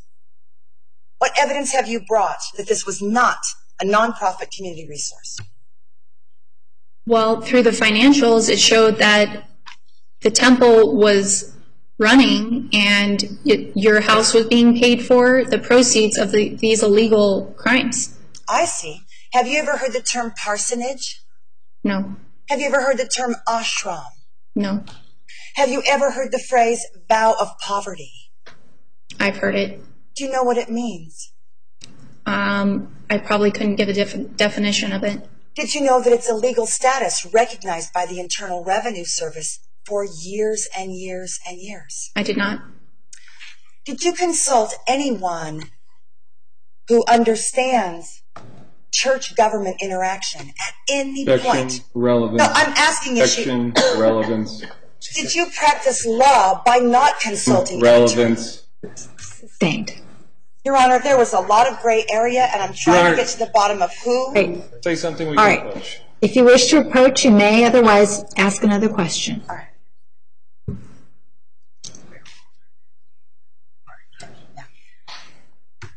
So, you said that your vow, your oath of office, is to uphold the Constitution, and yet those did not come to mind when you were doing this. Upholding the law and the Constitution? No. We know that your vow actually separates U.S. Constitution, Arizona Constitution, and Arizona law. We know that it lists them separately in your vow, correct? Yes. Okay.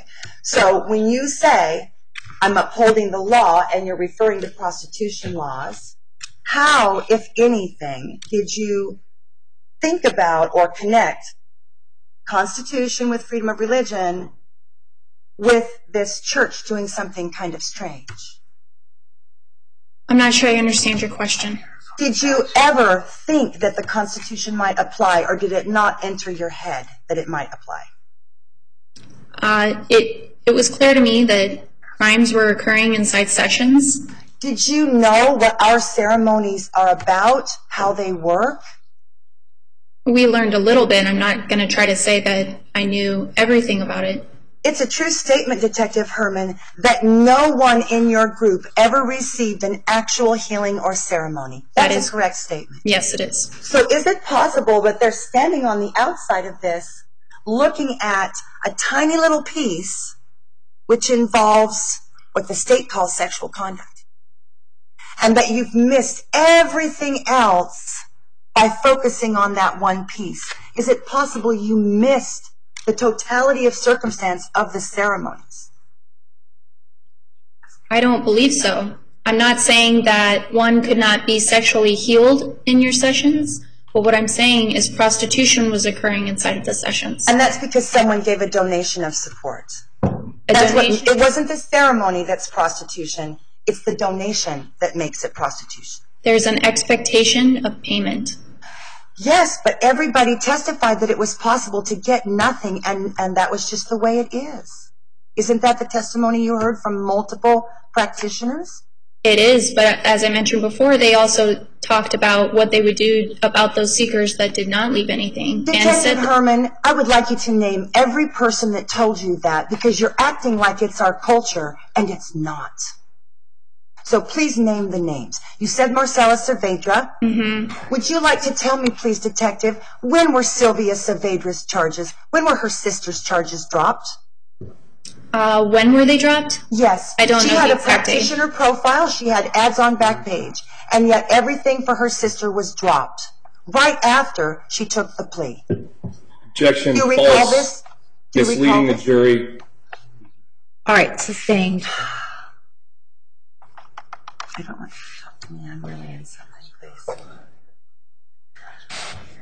So, constitutionality didn't come up, even though it's part of your oath, and you admit you only have 2 hours of training for your whole career. But let's talk about Arizona laws regarding churches. Detective, there are over 300 statutes which describe how the government is to interact with churches. Objection. Misleading Very the basic jury once information. again. It's easy to find on the website, the legislative website. Did you consult any of the laws about churches when you investigated me and my organization? No. And since you're supposed to uphold the Constitution and the laws, how is it that you just decided not to look at whether or not I was following and abiding by the laws that churches have to abide by?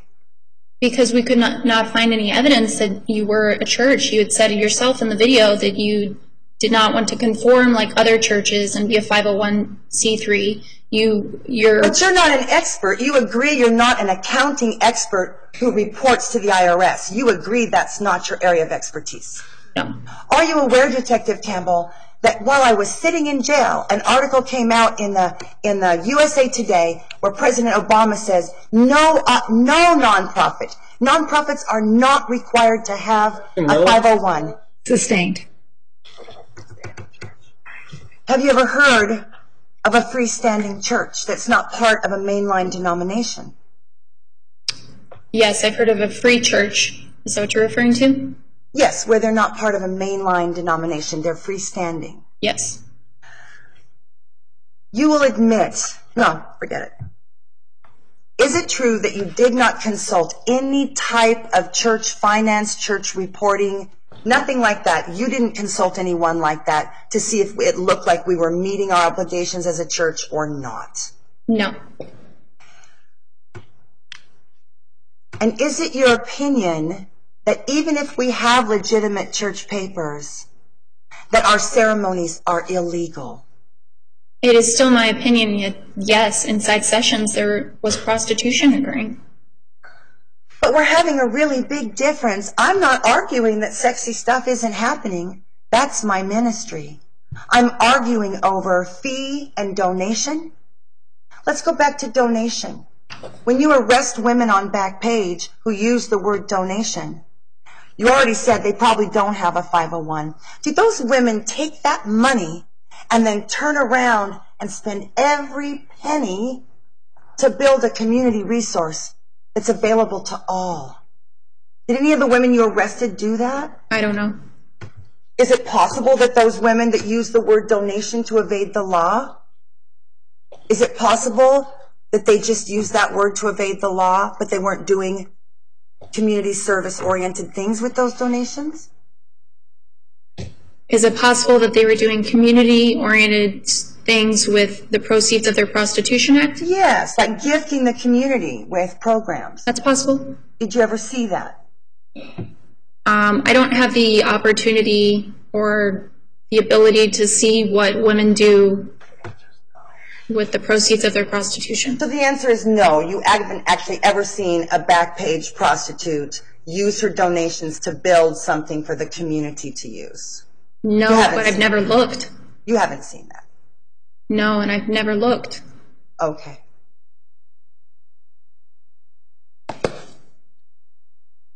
We've heard conflicting testimony that sex workers are quite willing to take the money in the middle or at the end, but that's not been my experience. Detective, you're an expert sitting in a chair as an expert witness. Please, Detective, give us some sort of percentage that is your best estimate of how many sex workers are willing to do the entire thing and then take the money at the end. What percentage of the women that you arrest are willing to do everything and then see if the money comes? What percent? I'd say about 30 to 35%. That's your testimony today. Yes, it is. That's unbelievable, Detective. I'm sorry. I know these people. Objection, argument. Sustained. Sustained. If these women don't get paid, what happens? If someone doesn't leave the money after they do that, what happens? Can they call the police to report that their time was stolen? They could. Do they? I can't think of an instance off the top of my head where that's occurred. But The problem would be they might get arrested if they got into what it was that was stolen. Wouldn't that be true? Probably not. You can't be arrested solely on your own statements. There has to be evidence, other evidence that the crimes occurred. I see. So I want to go back to something very specific,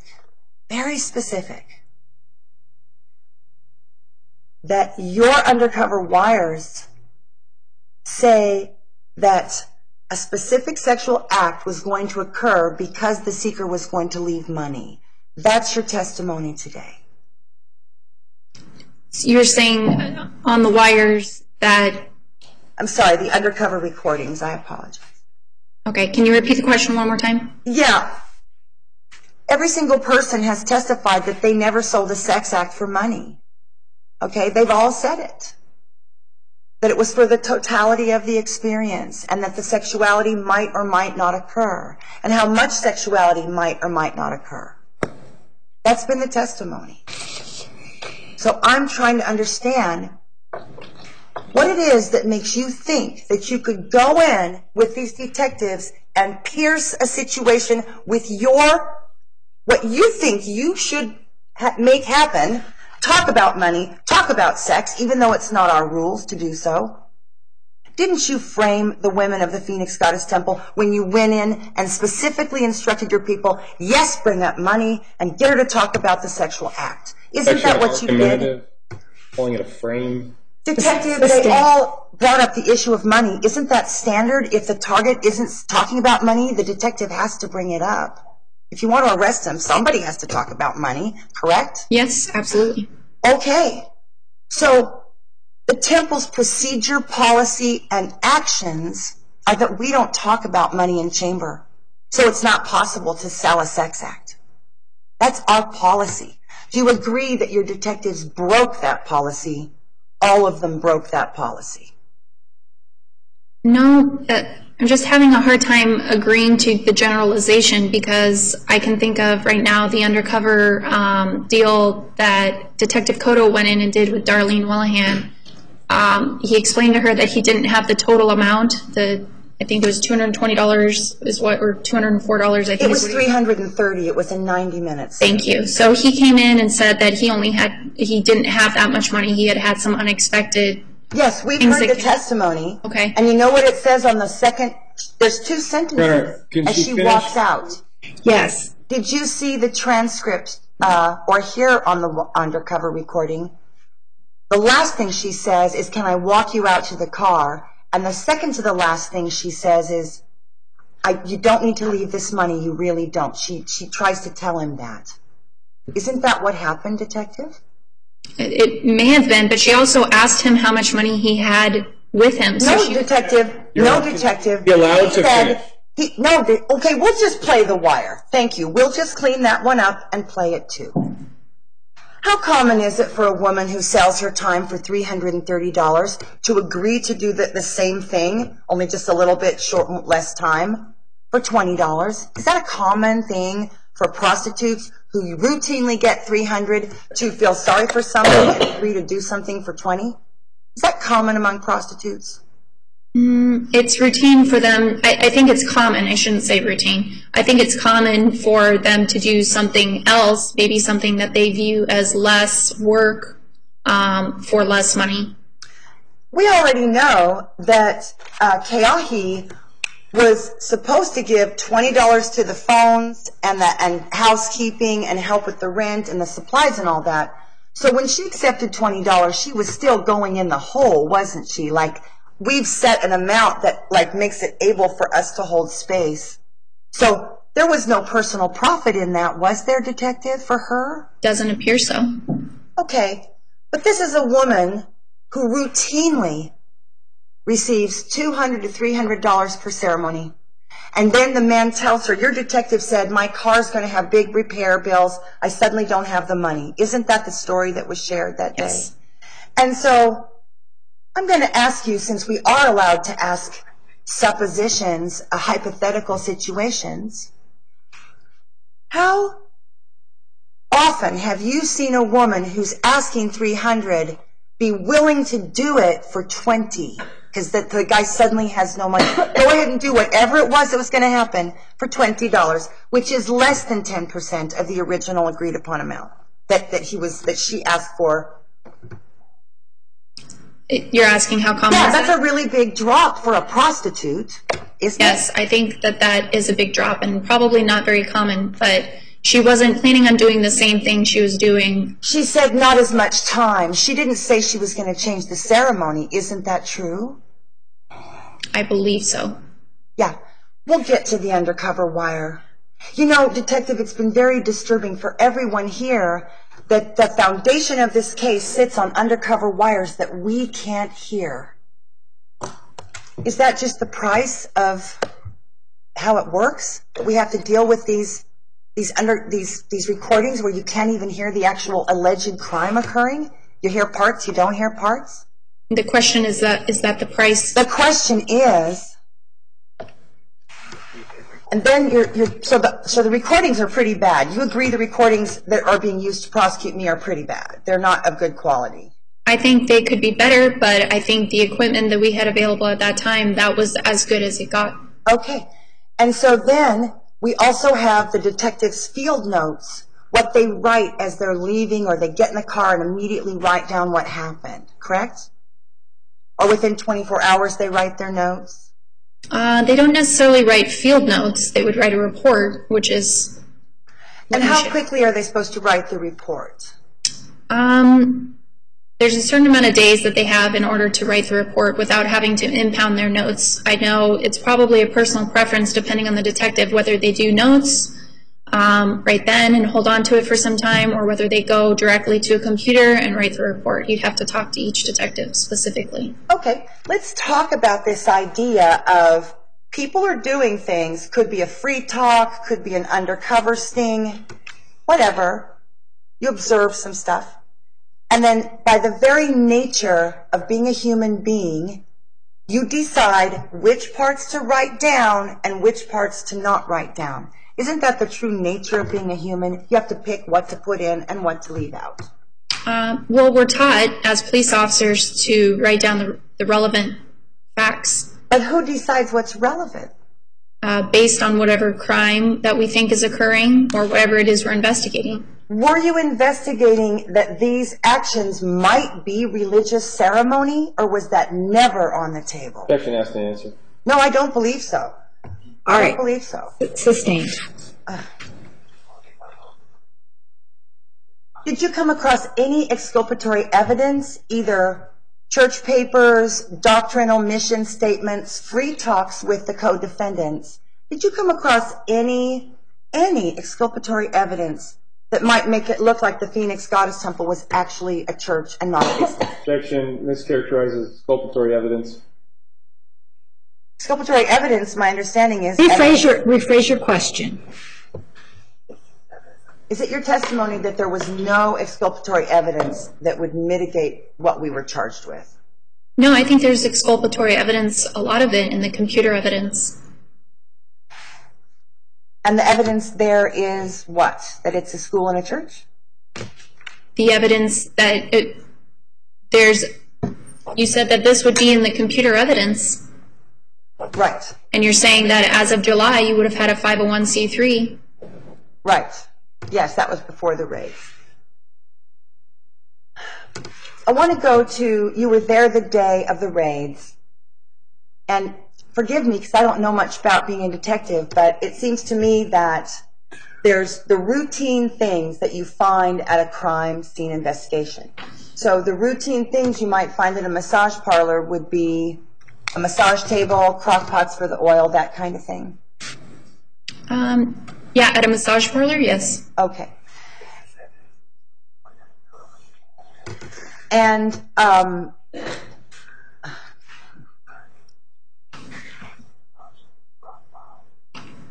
okay.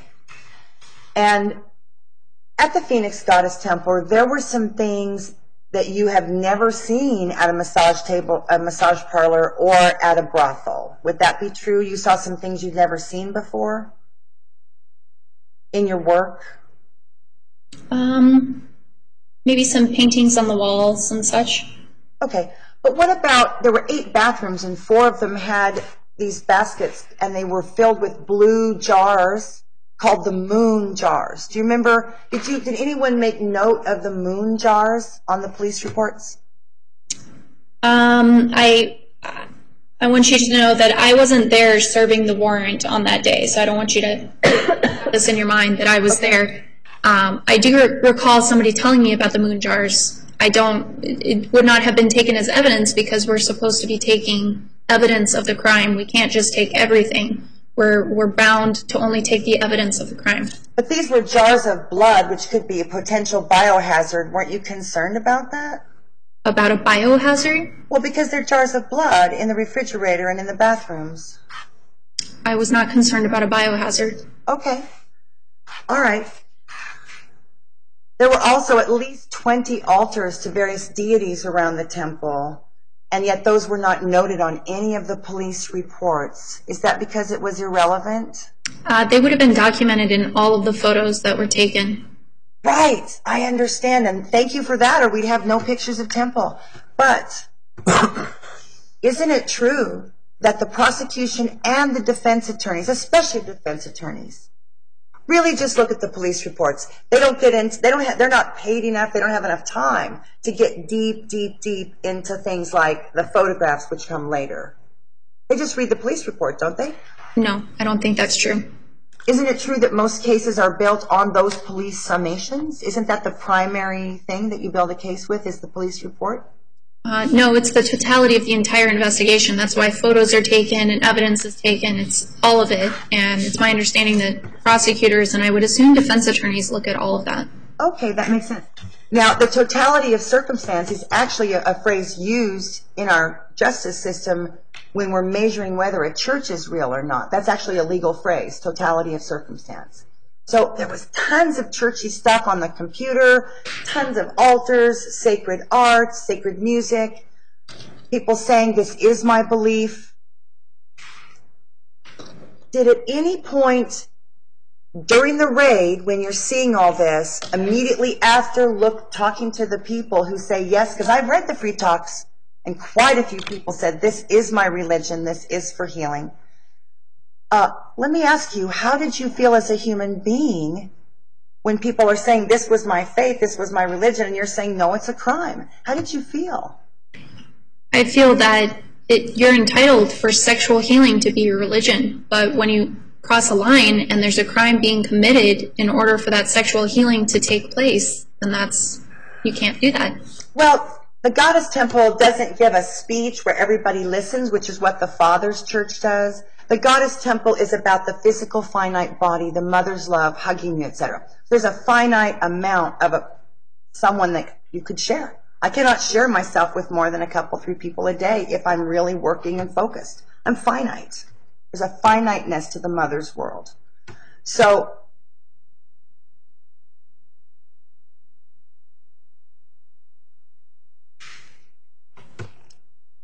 when you did you hear the nuance in my voice on the undercover wire with Detective Galbraith? Did you hear my voice, my tone of voice on the undercover wire? I heard your voice. Did I sound comfortable with the detective's line of questioning about money? Did I sound like I was comfortable with that? I recall you laughing a lot. Right. Did I sound comfortable with him like a woman is comfortable with a man? Or did I sound frustrated? Did you ever hear frustration in my voice? A difficult question for me to answer because I just don't know you very well, so it would be difficult for me to determine what's frustration or laughter because of happiness or something funny, or it's just, I can't make that determination because I just don't know you. Can you imagine a practice whereby which the man never gets to anything good, sexy-wise, without absolutely pleasing every bit of what the woman expects of him before he gets to yes? Can you imagine that? Yes. Is it possible that the Phoenix Goddess Temple was operating in that manner? That we actually had an invisible arrangement that men had to go through to get to yes? Is that possible? Is it possible that there was an invisible arrangement? Is it possible that we had a way of being and a way of working that was foreign to you, something you hadn't seen before? Yes. Okay.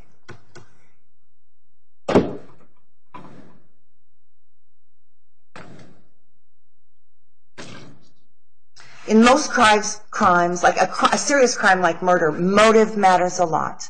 But you're saying in the execution of your job, motive doesn't have any bearing in the crime of prostitution. Correct. And actually circumstance, the physical objects found at the scene, they also don't have any bearing on the crime of prostitution. Does not have any bearing on the way prostitution is listed in Arizona Revised Statutes. No. Okay. Now, I hear you saying that you're not against sexual healing or sexual healers. I just can't get around to, we accept donations and people can have a healing and not leave money and come back and do it again. I just don't understand how you could possibly see this as a fee. Is that a question? Yeah, I don't see what, can you tell me why you think it's a fee when people can leave? Okay, you're right, I'm sorry. All right. Is it true that when you're in plea bargain agreements and free talks, that you can say anything, even if it's not true, as part of the testing of that suspect? You can actually make things up to get the suspect to talk during their free talk. Is that true? Me or the suspect? I'm saying, I've understood that the prosecution and the police can say untrue things during an interrogation and examination, and that that's considered fair play because criminals lie too. Does that sound about right?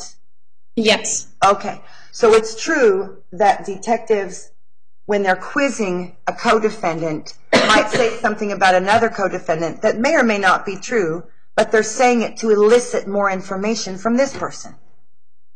It's possible, but I'm sure it depends on the preferences of the detectives. If you find out that someone has a specific kind of a button, like, because I know of one person who took a plea because they were told that we didn't have state registered. Hearsay. Sustained. At what point in this investigation did Rebecca Browder get involved, the original prosecutor? Section relevance, Judge? Oh, I'm trying to get to when she came on and what role she played, Your Honor. She was the prosecutor who took this to the grand jury. Relevance? Approach.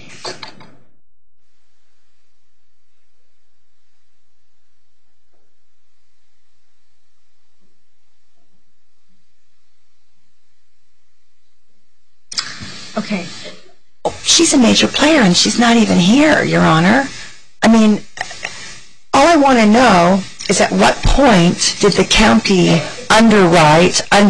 support the city of Phoenix going after the temples? Because I believe that when Rebecca Browder got involved, that's when the county was fully in support of this decision. I'm trying to get to a date. What that means. Why is that relevant to anything? Why is that relevant? Because, Your Honor, the city of Phoenix, the city of Scottsdale, and the city of Sedona all met with me on a number of occasions and believed that we were a church, and then later were not with public officials. I'm trying to get to the bottom of somebody deciding that allowing us to exist, whoever made that decision, that they were wrong, and that now we're going to do this instead. And I just want to know, at what point did it go from city of Phoenix to now the county supporting this? There was just a moment. I'm just trying to get to the date.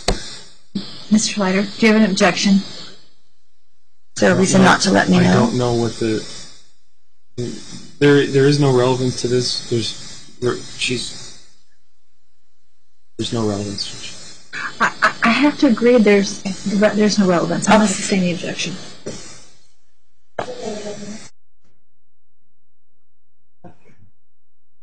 All right.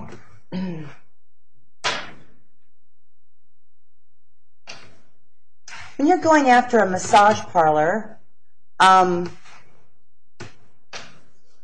structure is generally that people pay to get in a certain amount. Do you agree? They'll pay to get in and then they'll tip on the inside. That's a pretty standard arrangement. Generally. Okay. Is that how the Asian massage parlors really work? Generally speaking, typically you pay for your massage rate, and then once inside, if there is prostitution activity going on, then they would usually charge something more for that sexual act. There's an upsell. Yes. A bump in what the person was expecting to give money for. There's one expectation, and then they're like, you want something to happen, it's going to be more money. Yes. Okay. And in sex work, isn't it true that touch with hands generally on the market goes for less money than something done oral? Is that true, that oral costs more than hands generally on the marketplace? In my experience, I've found it to be pretty similar in price. Really? And then intercourse, okay. And then intercourse is usually a bump. There's more money involved if there's intercourse. Yes, that's my experience. A bump. And that's almost what sets escorts and body rub ladies apart. Is that true? Body rub ladies generally receive less money, and they do less sexy stuff, right? Yeah, that's possible. Okay. Well, there are two categories. The marketplace has created two categories, escort and body rubs. Do you agree with that? There are 2 categories, yes. Okay. Well, there's others, but those are the big ones. So, and the escort category, those ladies actually get a lot more money per hour than the body rub ladies. Do you agree? I think it's too difficult to generalize. I think that depending on the sophistication of the business, perhaps it's a more upscale body rub business, they would make more money than an escort posting on Backpage if she were, just herself. What's the going rate to buy an act of intercourse? Is there like a going rate? What's the going rate to buy intercourse?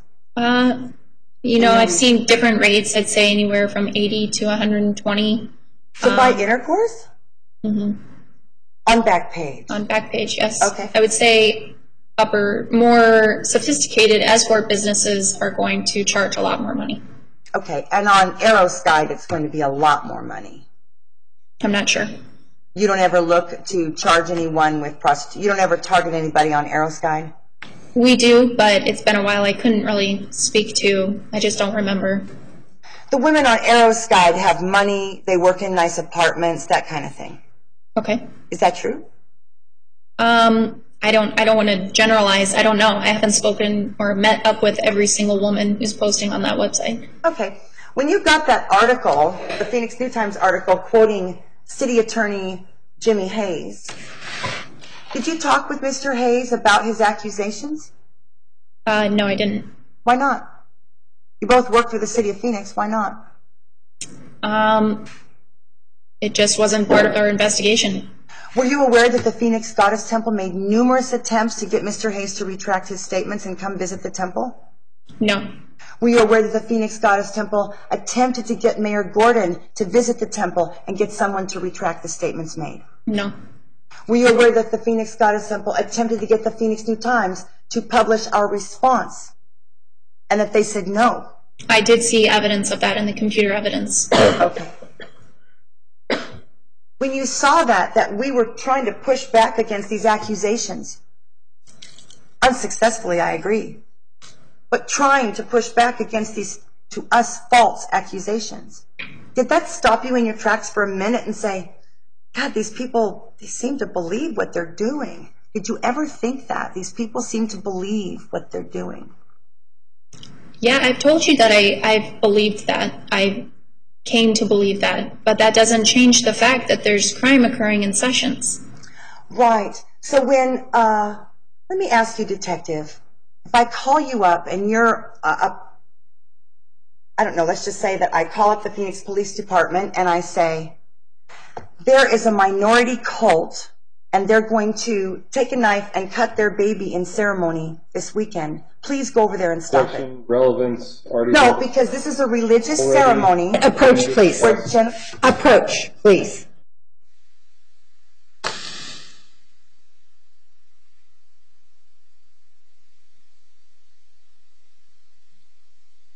Okay, so you want to ask her a hypothetical, Yes. and hypothetical is cutting a baby in half? No, cutting a baby, the bris ceremony, Your Honor, which would, done outside of a religious context, Which would this court has already be... ruled on No, it has not been ruled on. Absolutely. It has The bris not, Mr. ceremony, Leiter. Your Honor. That's your wish that it had been ruled on. Okay, so go ahead, Miss Elise, what?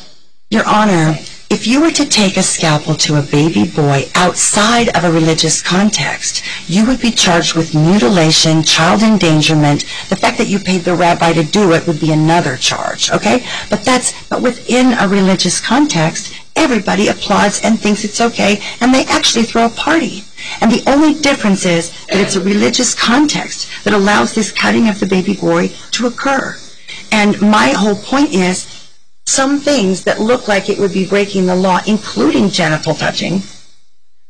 Mr. Leiter, did you see the article where a rabbi in New Manhattan made a number of babies catch HIV because part of the bris ceremony is you activate the little wand to make it stiff before you cut it, and he transferred STDs to the people he gave the babies. May I respond to that?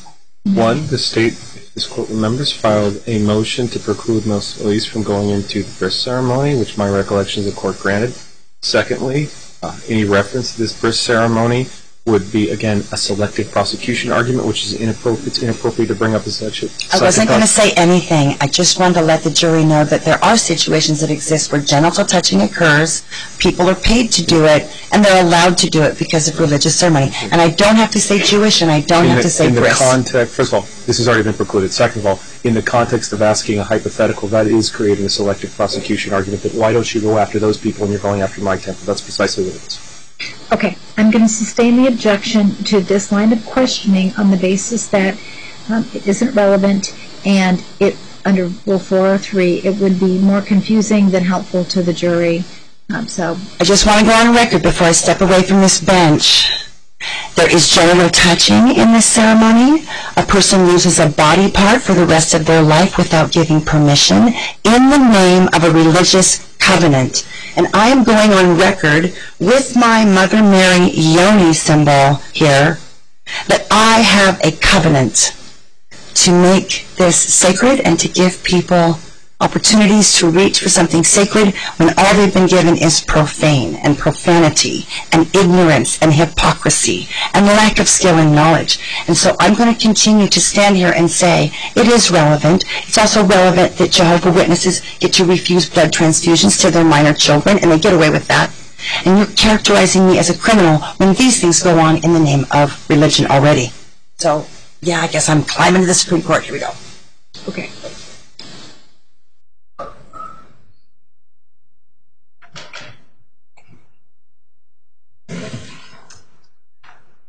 Detective Herman, is it true there's a reality project that films with some of the City of Phoenix Police Department? Or is that over? Yeah, I don't know what you're referring to. I'm sorry, I heard you were a star, and I was just going to ask. No? Yeah, not me. You heard that the Phoenix Goddess Temple also had a contract to do a reality project. Do you remember hearing about that as part of your investigation? I do. What did you uncover about why we didn't do it? I don't know that we got a definite answer of why it didn't come to fruition. I remember Janet Craven had said she was looking forward to that, and it just didn't happen. I don't remember exactly why. It's your testimony that the temple was deeply in debt when we were raided. Yes. There was no pile of money sitting there for anybody. No.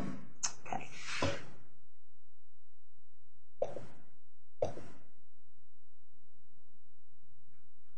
During your investigation, did you come across anyone within your department, within government ranks, within the public, did you personally come across anyone who appreciated what the temple was trying to do? Did anyone in that period stand up for the temple and say, this looks like they were trying to do something good over here? In our investigation, like when we spoke to people? Yes. Yeah, there were several practitioners that believed in it. But I was wondering about you personally. When you were saying within the select circle that hears these things, did anybody say, gosh, it seems like they're trying to do something different over there? Not that I can recall. Not that I can recall. Did you do any research on the validity of Tantra as a religious practice? Yes, we did a little bit of open source research. Okay. And did you come away with the conclusion that Tantra is a real religion? Yes. And what about the worship of the Mother Goddess? Did you do any research on goddess worship, goddess temples? A little bit. I didn't do a whole lot myself. I think that probably other people in the investigation did, but I don't. Okay. Did you view the goddess religion as also real or just Tantra? I didn't know enough about it to really make that determination. Okay. Well, did either you or Detective Campbell go to Google in 2011 and enter the phrase goddess temple just to see what came up? I'm sure we would have. I'm sure I did, but I don't recall what came up. Okay. And there would have been hundreds of thousands or millions of page loads around the word goddess temple. Do you agree? I don't know. I don't remember. Don't remember? Millions of page loads for Tantra. A lot. So we're not using the kind of words that people tend to use on Backpage. We're using different words. We're talking about ceremonies. Did you ever personally come to understand the difference between a sex act and a ceremony?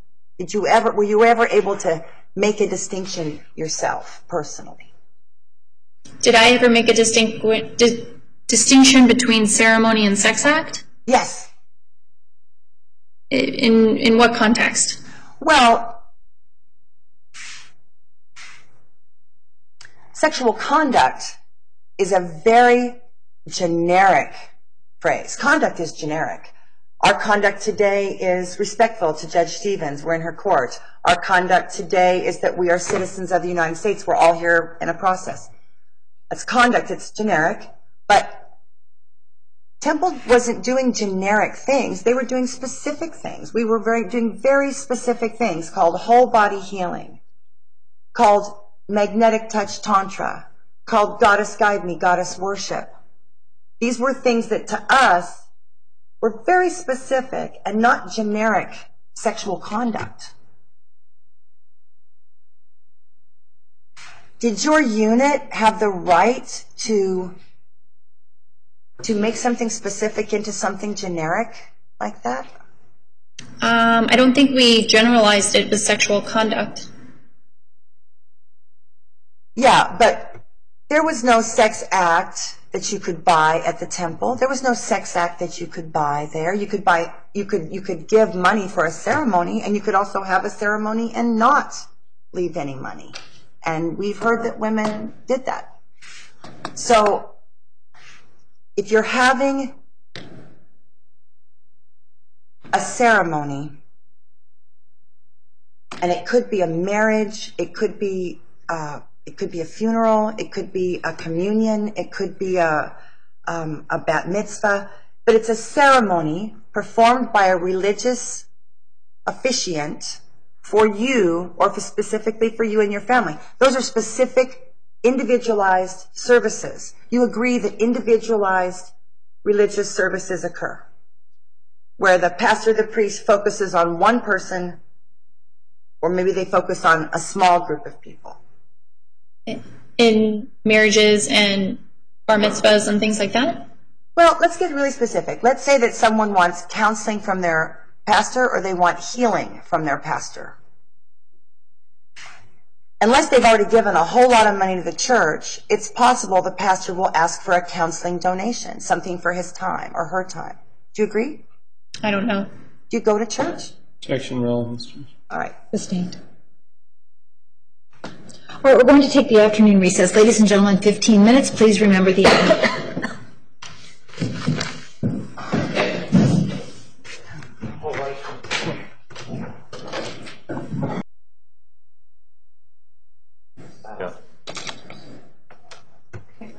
All right for the church? Yeah.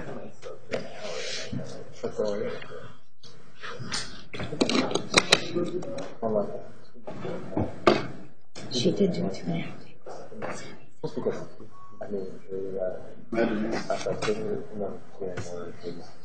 I couldn't either.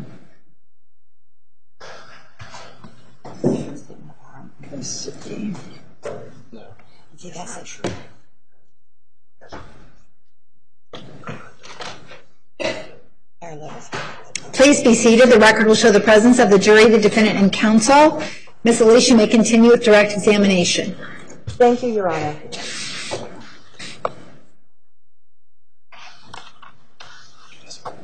I want to talk for a minute about community standards regarding prostitution in Phoenix. The city of Phoenix actually cares about victims of prostitution. Do you agree? Yes. And that's an active part of your job, is to find women who are actually victims and help them get help. That is true. And I understand that there's a number, like a coalition of social service agencies that will flow in and support the City of Phoenix Police Department when they're trying to help these victims. That's correct. Now, and some of these programs are social service agencies, and some of them are even church-sponsored. Would you agree? Yes. Okay. So the Phoenix Goddess Temple actually had a program similar to other community programs where a woman needing housing, training, she might need clothing, she needs a help in life. Was there any recognition by your unit, you and Detective Campbell, that there were very similar programs to, say, what's happening at Dignity or Project Rose with prostitutes and what the Phoenix Goddess Temple was doing to rehabilitate alleged prostitutes? Both programs were helping women. Do you agree? I think what you've mentioned about housing and clothing would be helpful, but it was also my understanding through the investigation that despite a woman's situation, if she couldn't perhaps, she would still have to pay, she was required to pay a portion of the money she was making inside the temple back to the temple. So if she was in such hardship, I just think that that's not helpful. Well, did you discover in your investigation that there were dozens of people who stayed in the temple and didn't give any money during the 6 months you were looking at us? Did you observe that people were using those rooms and no money was recorded to sleep overnight? Did you record that or notice that? Yes, but I don't know that I recorded that for actual practitioners. Okay, but there were some... Did you come across any practitioners in your free talks who were giving less than the requested tithe and they were doing chores instead, like taking on tasks? I can't remember specifics, but that does sound familiar. Did you come across any practitioners who actually gave no tithes whatsoever because they were bringing honor to the temple? You're asking that they tithed? Did you ever come across any records where it looked like people did appointments but no money was given? Given to the practitioner or given to the temple for the appointment? Like the appointment would show in the book and then there's no money associated with it. I don't know that we ever made that correlation. Well, the appointment book would have had appointments where there's names and phone numbers but no amount of money, and then other boxes you would see an amount of money, correct? Right. I don't remember ever finding that. Okay. It's possible people were doing healings and there was no money. I think it's possible. Okay. Now, how would a place like this exist without the ability to accept donations? Do you have any ideas how the Phoenix Goddess Temple could accept donations under the existing laws? Well, I'm not an attorney, but if you want my personal opinion, I think that it could exist on donation, but not using the donation and having that expectation that that donation is going to be paid for a sexual act. Well, the truth is that you did get a lot of testimony that people could receive nothing. We agree that that's true. Correct. And we also agree that many people said it didn't happen that much. Is that many of the women said, a few of them have said it never happened to me, and some of them said, yes, it happened, but only a few times. Does that sound right? Yes. So, but this is a church where people are members giving their tithe to keep the building open. That was our perspective.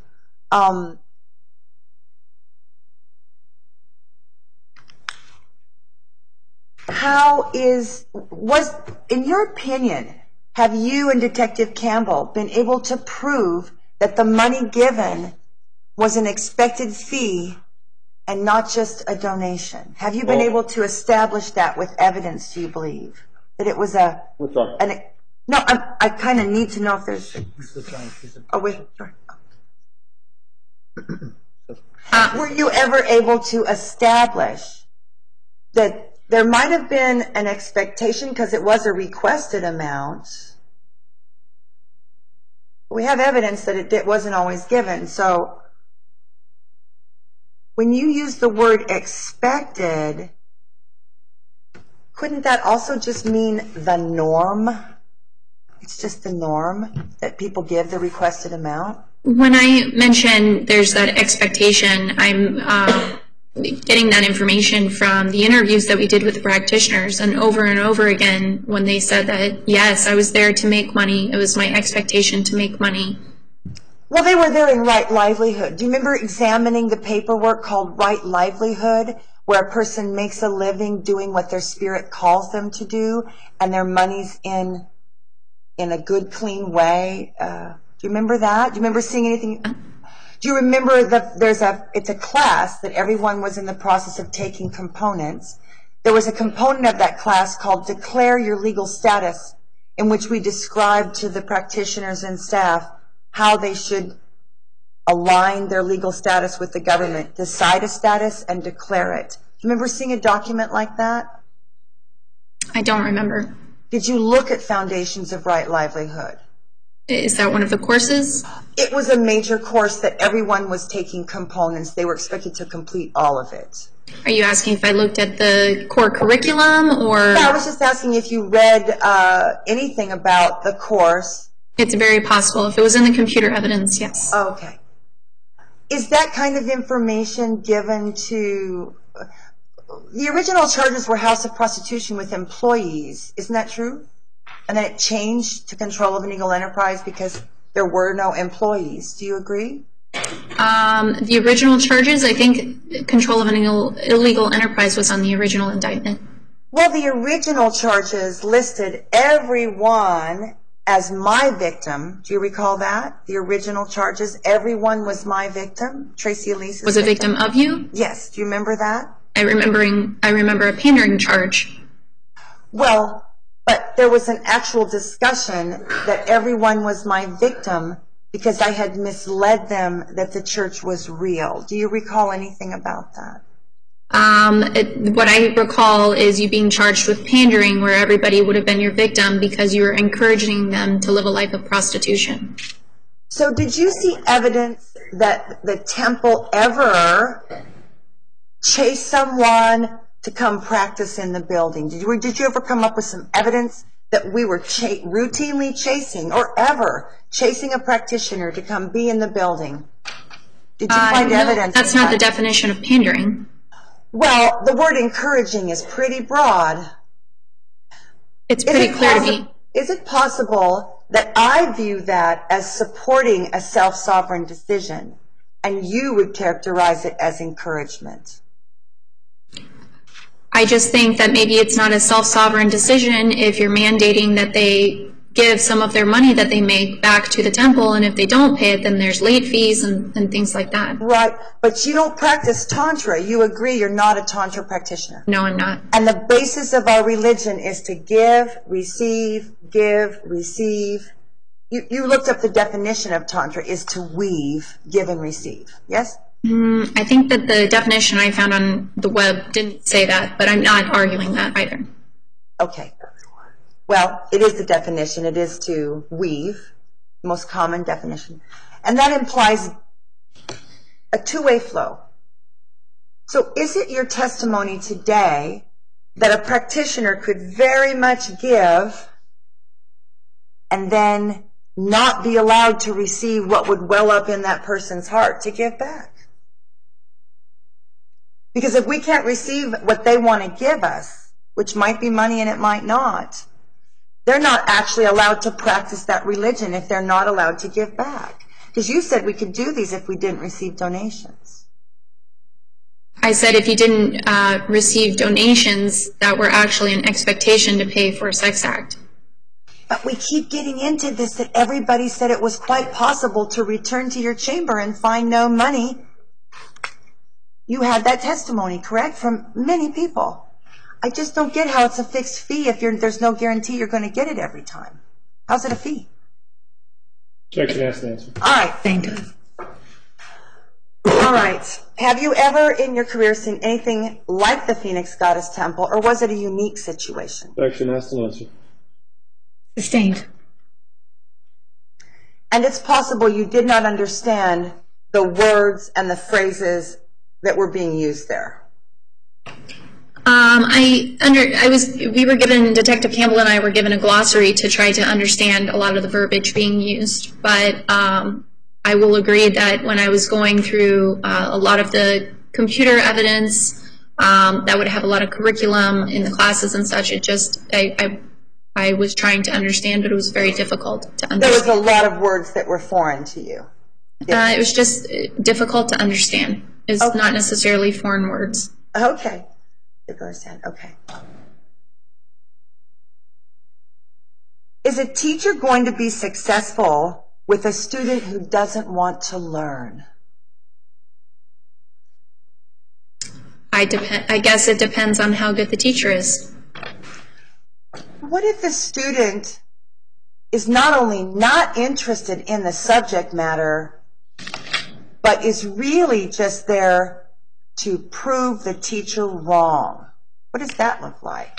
Is it true that your detective stepped into the chambers to prove that prostitution was going on? Isn't that why they stepped in? To see if it was going on. They Well, had yes, it, the detective. women have every opportunity. You see, but then they didn't follow Temple's agreement to not discuss money, and then they did discuss money, right? They brought it up. They did. It's on the wires. They all the men I'm not brought up arguing the money. that they didn't bring up the money, but if they were given the opportunity to talk about the money with the gatekeeper, then how is that not a violation of your rule?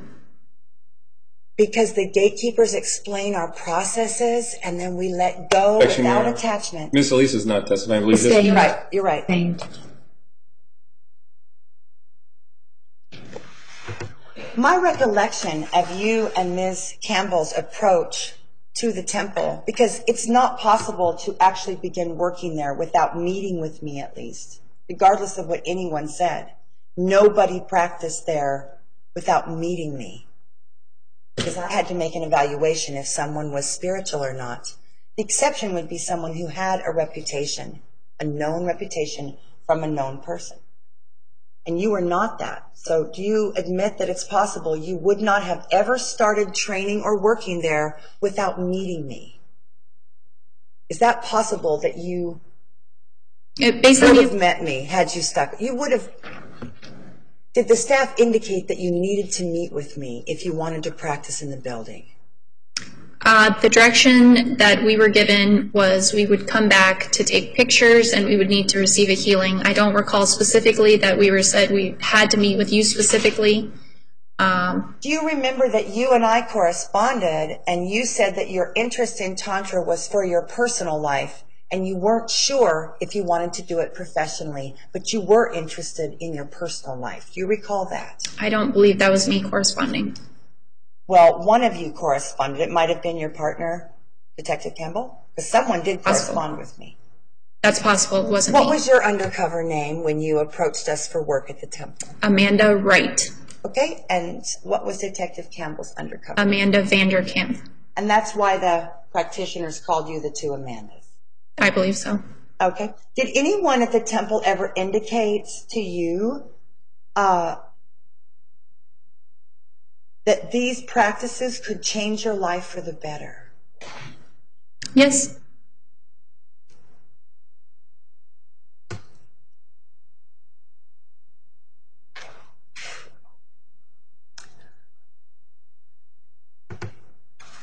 Do you agree that there was no coercion happening at the Phoenix Goddess Temple? No coercion?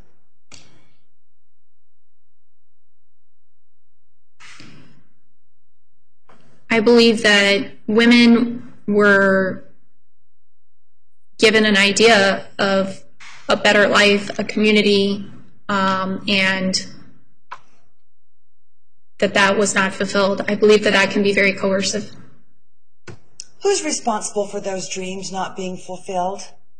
Who's responsible for those dreams not being fulfilled? Would that be me standing here 5 years later defending this dream? Or was someone else Objection, involved? leading judge. Were you involved in those dreams not coming true, Detective Herman? I Was it believe the actions of these two detectives that caused the school, the entire international community that used to meet in Arizona every year, they're no longer coming here? Is it possible that your misunderstanding and your misapplication of what you know caused a resource to be taken from this community, from this state? Is that possible? you asked a question earlier. Do you want me to answer that one or the one you just asked? The one I just asked, thank you. Okay, can you repeat that one because I was thinking about the other one?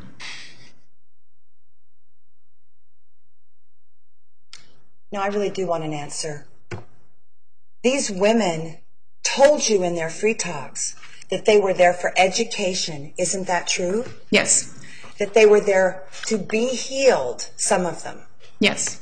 and to give their gifts in healing, correct? Some of them. Okay.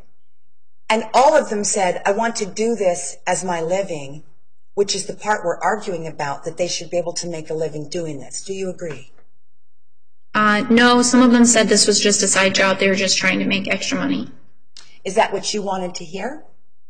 That's what they told me. Okay, so you would not have known about all the correspondence that we had about their spiritual life, all the times they attended classes, circles, and poured their heart out spiritually. That wouldn't have been showing up in your investigation. There was no mechanism for you to see that, correct? It definitely would. They would have been given every opportunity to tell us about all of that in the free talks. I've read the free talks. The people all say this was their church. Objection, misstates evidence. Or their temple, or Testifying. their school. Sustained, rephrase. Detective Herman, isn't it true that self-sovereignty was a theme, a definite principle that was taught at the Phoenix Goddess Temple? Self-sovereignty. We heard it in many of the free talks. Yes, I believe so. What is the concept of self-sovereignty as you heard it used? Being in control of yourself and no others having control over you. And making choices. Making your own choices. That sound right? If you're self-sovereign, you're making your own choices. Yes. Okay. And it's your testimony that there were a few practitioners who weren't self-sovereign. It's my testimony based on what some women said, that they were coming from very damaged backgrounds and perhaps were very vulnerable and were coming to your temple in a very vulnerable time. And the idea of a community and being accepted and learning was very good to them, and they felt very wronged. Right. But they wouldn't have been wronged if the state hadn't stepped in. Isn't that true? They would have had the education, the community, and the healing until the state stepped in. But the state wouldn't have had to step in if you were doing legal sexual healing.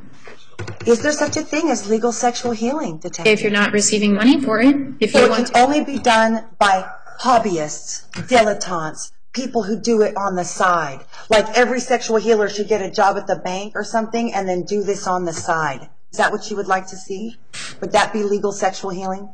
Like I said, I'm not an attorney. I can't direct you on how to try to do that legally. What I can tell you is if you are taking money for a sexual act, which may occur in a sexual healing. Detective, you can stop there. We're not talking about money. We're talking about fees, and I'm really tired of the generic word money being thrown around when the statute says fee.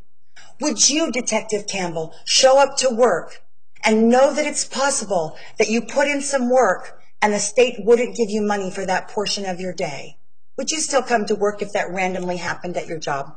It's possible. Would you do that because you love what you do? Yes. And you'd show up and not receive money because you thought you were creating a higher good, and that's why you were willing to do it without the money. Sure. Is that possible that was happening at the Phoenix Goddess Temple? It's possible, but not what we found. Were the women under duress when you asked them these questions? This was after their livelihood had been taken, their reputations destroyed with pert walks on television, their families shattered, custodies challenged, mortgages unpaid. That's when you were doing the free talks, right? When people were shattered and on the ground, correct? They were not under duress. In fact, they were all accompanied by their own legal. True, you took their livelihood. Be permitted to answer the question. Yes. Ms. Elise, allow her to finish her response. You may finish. They were all accompanied by their legal advisement and had every opportunity not to meet with us or to stop at any time. Were their attorneys provided with all of the exculpatory evidence that showed that we were a church at any point during the discovery process? All of the attorneys involved in this case were provided with all of the evidence that we have. That's not true. There was 100,000 pages of discovery, and everybody didn't get all of it. Your Honor, objection misstates the facts Relevance. Sustained. Let's talk about the discovery.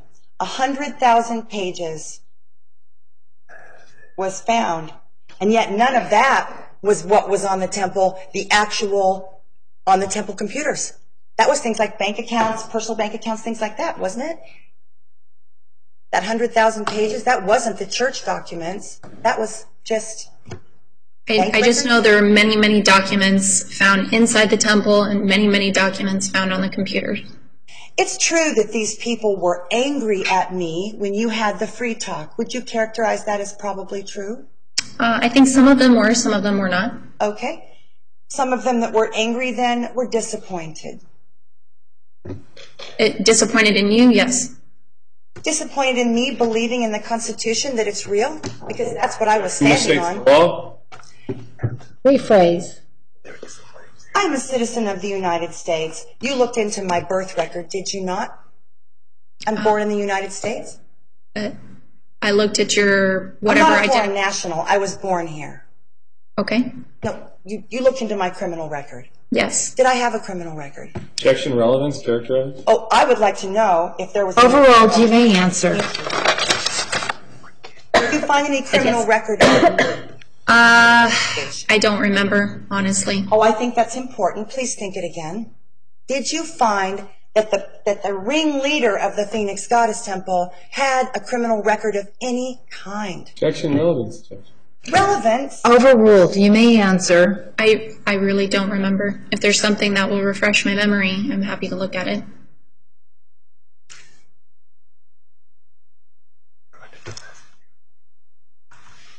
Is it possible the people that were in the free talks were saying what they needed to say to get on with their lives? Is it possible? Weren't they kidnapped at gunpoint? They were. Guns were involved. Objection. Argumentative. Sustained. Isn't it true, Detective Campbell, that the way these people were removed from their church was at gunpoint in handcuffs? That's a pretty shattering experience for your faith, isn't it? Would you agree that that's pretty shattering to your faith? No, I don't believe that would be shattering to my faith. What do you believe in, Detective? What do you give your trust and faith to? Is it a higher power? Judge. Sustained. Would you go to prison for your faith, Detective Campbell? Objection. Relevance. Detective Herman? Sustained. It's okay.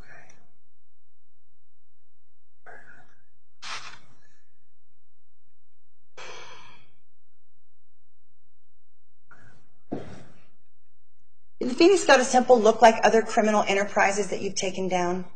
Did it look like that? Objection. Asked and answered. Sustained.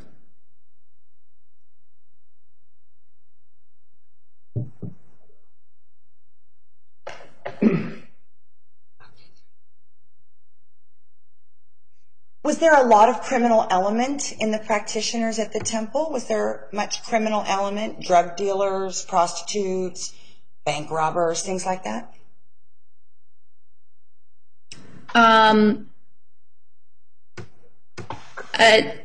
Like I had mentioned before, there were drugs found inside the temple. Okay, stop. We discussed this, and you said the drug found was peyote. Correct. And I did have an opportunity to look at that again over the lunch and realize that there was more. Tell us what was found, Detective. Was it cannabis? There was cannabis found also, but there was also narcotic and dangerous drugs. I never heard about that. Please be specific. Inside the temple, there were several purses found, one of which was found to belong to Marilyn Hussey. And there were several pills in miscellaneous bottles, none of which were labeled with any type of medication or prescriptions. Yes, I do remember. Let's talk about this. This is the thing we're drilling down to. My friend Sophia. Did you ever see the lab reports of what came back from that? I did. I was told that that was prescription for her dog. Did it come back something else? Yeah, there was no prescription listed on the bottles. It was just somewhere. We're not arguing that it was an unmarked bottle of pills. Yeah, they came back as hydrocodone. And what is that? It's a narcotic drug. And then there's also one really long word that I won't ever be able to remember. But I'm sure we could get a copy of Did you it. charge her with drug possession? We did not. And why is that? I believe she may have taken a plea prior to that happening. There were no drugs being sold there. If anything was found with her, it was personal use, correct? I do also recall seeing a page in some of the documents we came across that listed different practitioners and whether they were able to practice inside the temple. Perhaps they had violated some rules. And it did list one practitioner that was being asked to not practice at the time because she had given the green goddess to a seeker. So I don't know if that was in exchange for money, but that could be perceived as drug dealing. Right. We would not allow that. It might have been gifted, but we didn't allow that without them joining the church. But it is fair to say it wasn't a hotbed of drug dealing. What's a hotbed? Meaning, did you find any drugs for sale at the temple? No, I found the drugs that I just... Did you have enough evidence to charge anybody with drug possession? Yes, there was enough evidence to charge Ms. Hussey, but she was not charged. And were you going to charge her with distribution or just being in possession of that? Just in possession. Under Miranda, she also stated that she had no prescription for those drugs. Right.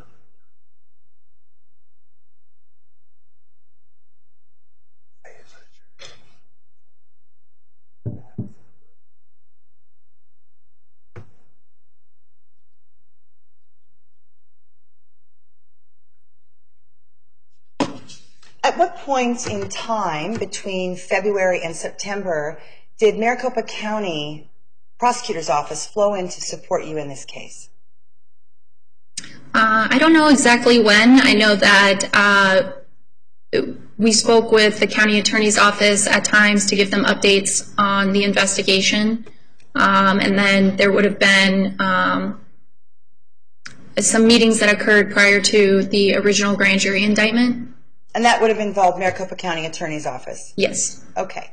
For prepping. Okay. The crime unit, right? The prosecutor's office. Correct. And the prosecutor's office is not actually skilled in any kind of law about how to take down a church. Like, they don't have any special skills, constitutional law skills, about how you're going to take down a church. Was there any discussion with the Maricopa County Attorney's Office during the undercover investigation that you might need to take certain steps to make these charges against a church stick? No. And that's because your feeling was that these ceremonies, even if they were valid, were going to be deemed illegal because a donation was accepted. And that's why we're here today. Yes. Okay. And do you agree, Detective Herman, that we are in disagreement about fee and donation? I'm not sure. I can see that you're very much in disagreement with me. I'm a little confused with your definitions. I just know that it was called a donation, but it was actually an expected payment. Expected? Wasn't the word in all the advertising suggested and requested an offering of support? Those words were used, were they not? They were, but I see that commonly in the legal enterprises with houses of prostitution. Don't you see offering of support commonly used in a church as well? Offering of support, isn't that commonly used in churches? Yes, but I don't see churches mandating people. They're people that go there to pay them, and if they don't pay them, they get charged extra. Are you familiar with the Church of Jesus Christ Latter-day Saints, how they operate with their membership? I'm not. They require proof of a 10% tithe, or you don't get to go to heaven. Objection relevant. Sustained. Mandated.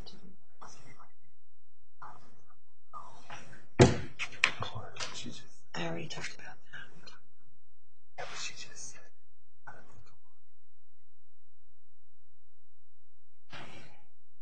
There's been testimony given by all of the practitioners that it was indeed possible to go to the temple, receive a healing, and leave no money.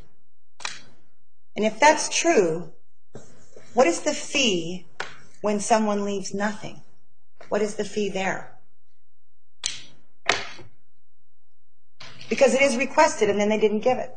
Right, and it was also the testimony of many of those people that the temple would call back those seekers and ask them if they... No, we talked about this, excuse me, asked and answered. I asked you to say who, and you said Marcella Saavedra.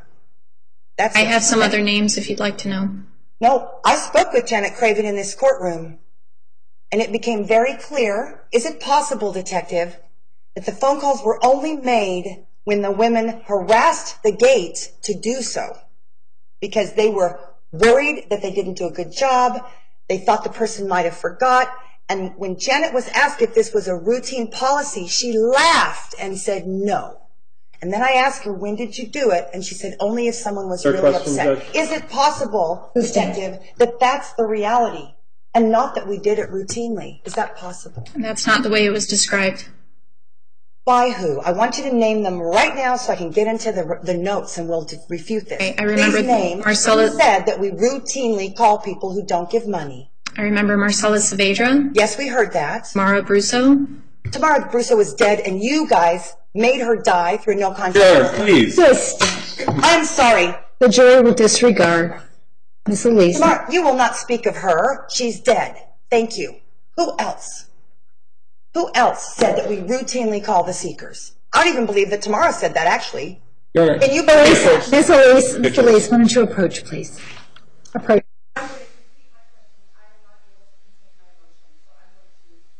Pass to the cross-examination because we don't have a lot of All time. right. And I'm going to breathe. Thank All you. right, excellent. Mr. Leiter, cross-examination. Good afternoon, Detective. Good afternoon. Ms. Elise has spent several hours today talking, asking for definitions about the prostitution statute, focusing on fee. You've heard that probably 50 times, right? Yes. The language, this is the language the jury will get once this case is concluded, is fee or fee arrangement, correct? Correct. Now, in your experience looking at, I don't know how many back page ads did you look at in this case? At least 100. Not every time, but many times, the amount that the temple was requesting, either donation or suggested offering, or, am I right in saying, times they didn't have donation or suggested offering, and just had an amount for an hour. Is that right? That's correct. So, a seeker, guy goes to backpage.com, he sees an ad that says $204 an hour. He then calls up, makes an appointment. Does that gentleman know how much it's going to cost for an hour? He does. So he comes in, brings the money, goes into a session, and has some sex act, and pays the money at the end. He knew how much that was, correct? Correct. Because it had been arranged in the Backpage Act, correct? That's correct.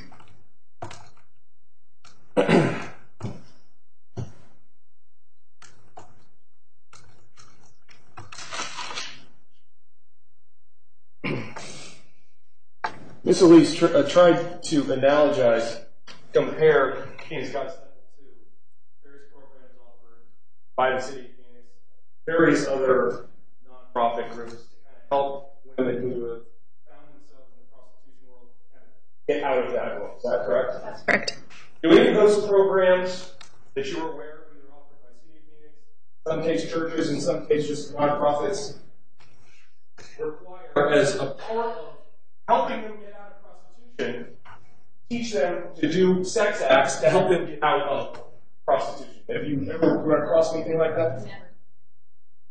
Your Honor, this gentleman is mischaracterizing the evidence that's already been presented that nothing was required of any practitioner, least of all a sex act. All right, you can bring that up on redirect. You may continue. Detective, you've heard hours and hours and hours of free talks or information from various people that talk about what happens in a whole body healing, correct? Correct. And that all parts of the body are to be touched, hands-on touch, magnetic touch. That's what Ms. Elise teaches, correct? Correct. She teaches the power of the orgasm and something that would be help heal these men, correct? Correct. And as you understand it, that is in fact a sex act under the law, correct? That is correct.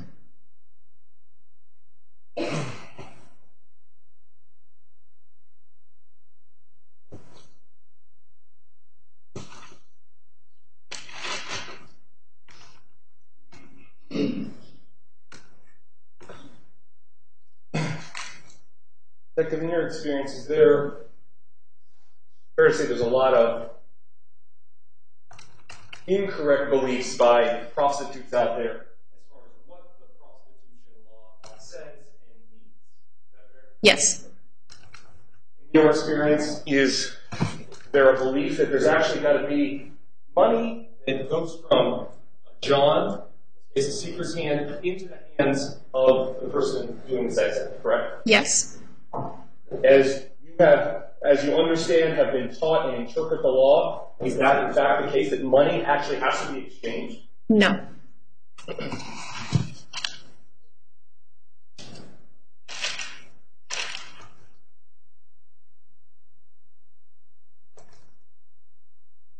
Ms. Elise has spent some time talking about protocols of the gatekeepers. We got some testimony previously from Detective Campbell. What is your experience about escort agencies and whether or not the person who answers the phone in an escort agency actually talks about sex or sex acts on the phone? Has that been your experience? No. They often do not. Why would that be? Why would they avoid having a conversation about, hey, a blowjob is $100 on the phone?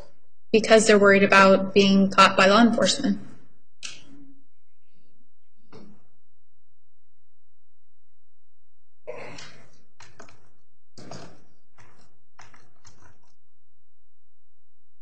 Detective, in your experience, are there women on Backpage who advertise a flat rate, meaning X number of dollars per hour? Yes. Okay. In speaking either with gentlemen who have undercovers go talk to them, or speaking to them maybe after an arrest, what does that flat rate, obviously there's some variation, but could you speak to generally what a flat rate may include? Yeah, I have found in my experience that the flat rate typically includes perhaps manual stimulation of the penis or just regular sexual intercourse. Anytime there's anything other than just might be described as regular sex, it would be more money. Okay. So someone in your experience may say, $250, $300 an hour flat rate. Guy gets there, he can have, manual stimulation, oral stimulation, or intercourse. But if he wants extras, fetish, perhaps anal, things like that, that's when there would be an upsell, correct? Correct.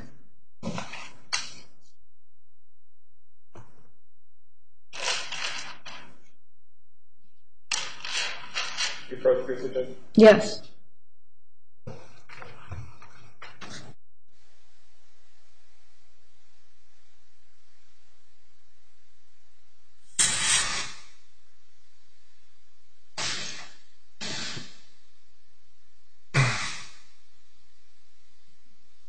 Your Honor, through the course of Detective Campbell and Herman's investigation, obviously they talked to numerous people. Ms. Elise, in her direct examination, made mention of the lack of any sort of violence or cluster crimes. Detective Herman, in reviewing, is aware that at least there were some allegations that one of the practitioners had been abused by one of the men. I believe Ms. Elise has opened the door to the state asking, but I didn't want to go anywhere that would be improper. I intend to give testimony. I will complete my testimony if you're referring about Wayne Clayton and Audrey Starr, which I only learned of in this room. Layla Swan, very bad form as a sister, spoke of something that occurred that she characterized as rape on the stand that was in fact, and I will be happy to give testimony. I cannot not give testimony. I have a list of things I'm going to rebut and refute in my final appearance, and that rape, that alleged rape, which actually was not, but it was characterized that way by some people because it was a non-consensual, accidental crossing of a barrier, and then there was a lot of talk that happened. And I was very happy to discuss how we would handle such a thing. I was actually going to address the 3 times that an allegation has occurred in my entire career, which is 65,000 hours. And I can tell you exactly what happened, what I did, what the community did for each of those times. I'm happy to address it. So what are you, is it one of those instances? Well, it's the one that Layla Swan referenced, which was on the stand, and also another in one of the free talks.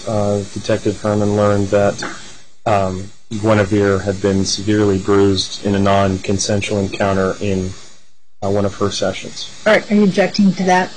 I know nothing about that. It was never reported to me. She's chosen not to testify in this proceeding, and I would ask to keep that one out because I have no direct knowledge of it. I'm very willing to address the ones I know something about. This is not in response to Mrs. Elise's direct knowledge. It's in response to the question about violence at the temple, which this detective can testify based on what she learned during the course of her investigation. Your Honor, without all of the circumstances, rape is a very serious thing to say is happening. And then if you're willing to call Guinevere as a witness, I am happy to open this line of questioning. But I do not feel that I should be accountable for this woman's actions when I never heard that anything bad happened. Right, and she's a practitioner. I'm not objection to Well, there wasn't.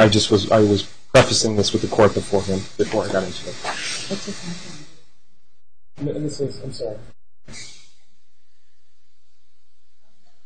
So, just so we're clear, Judge, I'm not going to go into that involving Guinevere. I'm going to reference, well, you know what, I'm just going to move on. Thank you, Judge. Okay. I will be addressing this, Your Honor. I think it's important. Okay.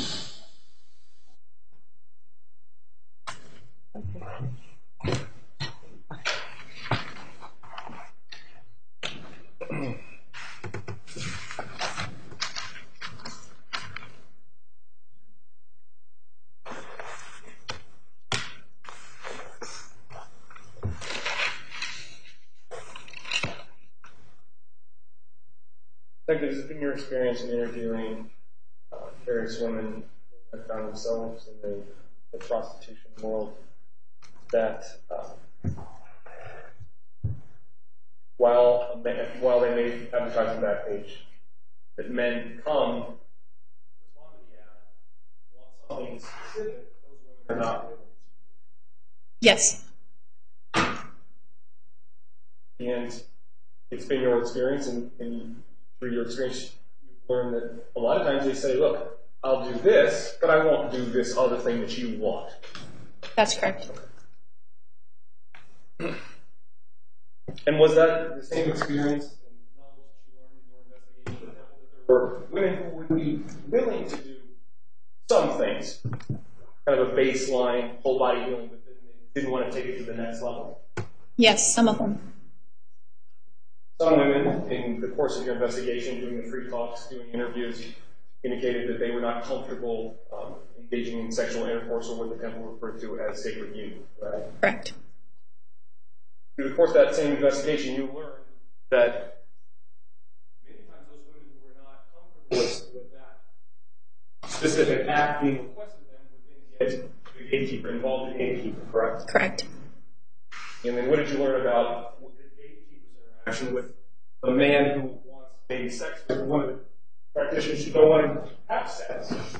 It was, we learned through our investigation that it was the gatekeeper's job then to match up the seeker with a practitioner that would do whatever it was that he was looking to do. So this idea that Ms. Elise has tried to put forth that the practitioners made all the decisions and the guys were just there, laying there and didn't get any choice in the matter, is that what you found in your investigation? No. Some of the specific ceremonies that Ms. Elise has talked about that are on the website, surrender to yin.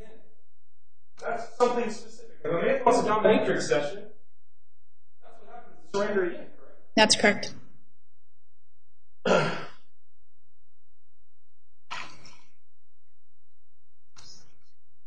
Ms. Elise had some questions, Detective, asking why you and Detective Campbell about these guys. Is that, in fact, what was going on in this investigation? No. In your 6 years on Vice,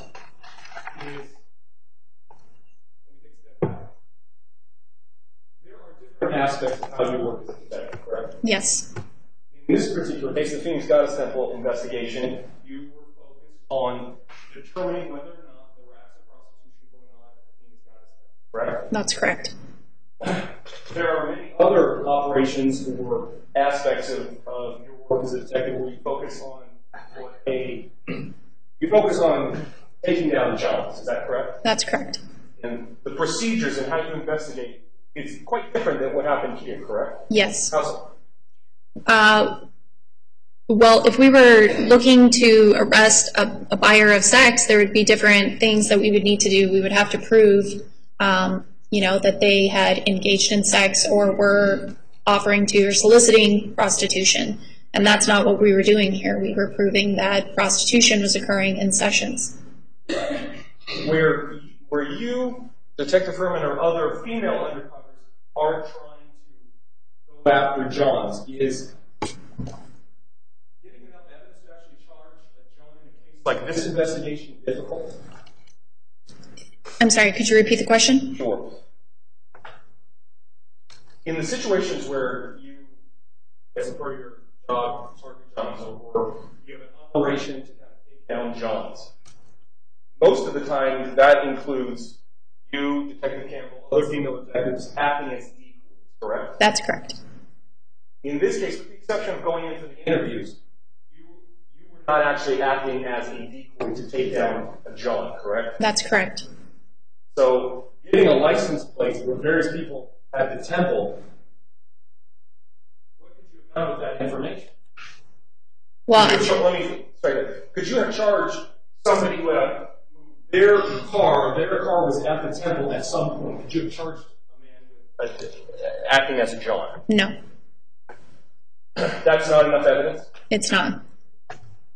You would need them to admit to a sex act along with probably one of the practitioners saying, I had a sex act with this person. That's correct. In this investigation, did that happen once, where one of the men you talked to said something and then another, one of the practitioners said, oh yeah, I had sex with that guy?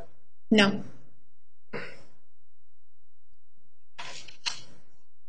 Bottom line, you call it a guy who's at the temple, in your experience, he's going to say, oh yeah, I had sex with so-and-so. Does that happen? No.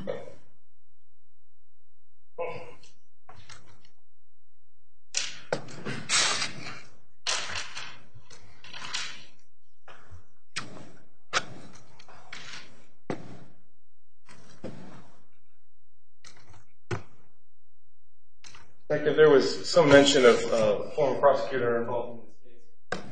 Let me ask you this. There was a search warrant for the Phoenix Goddess Temple that was offered, correct? That's correct. Did you actually offer that? I did. I want to briefly talk about, once you decide there's enough evidence, do a search warrant at a location. What is the process for getting that signed up? You just, I got enough evidence, I'm going to go knock at the door and send in the SWAT team? How does that work? No, I'm required to take it to a judge and have them review my probable cause and my ability to get the search warrant and then determine if I do have enough. Are there situations where, in your experience or your knowledge of how the detectives work, where a judge says, you know what, there's a problem with what's in the search warrant, or has questions? Yes. And in this case, was the search warrant signed off on by a Superior Court judge? Yes, it was. And it was only after it was signed off by a Superior Court judge that you and the Phoenix Police Department executed the search warrant, correct? That's correct.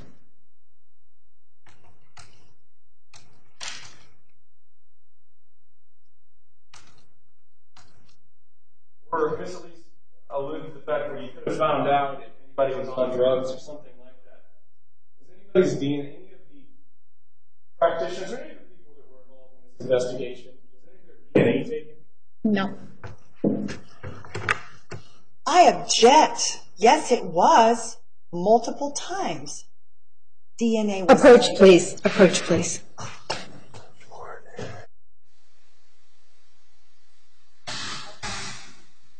Why would you say that? You know it's routine. It is, in fact, the DNA from detective that would ever be analyzed in the course of any investigation would have to be taken by detectives at the Phoenix Police Department. That was not done in this case. So when you were incarcerated in the jail, they took your DNA? Oh, yes, it was done after being taken into custody. Okay. About something else? DNA at the crime scene? Is that what we're talking about? All right. I don't know. I think you need to clarify your question Okay. because it is confusing. Sure.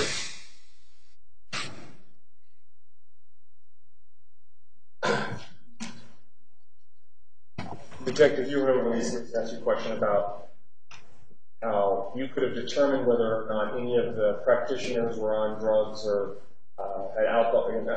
had drugs in their system based on taking their DNA. Is that correct? I remember her saying I could determine whether they were in possession of those drugs. Did you as co-case agent or Detective Campbell as co-case agent, ever obtain a buccal swab, meaning a DNA sample from any of the practitioners that you then submitted to the lab for testing? No. Was that done by Phoenix Police Department as far as you know? No.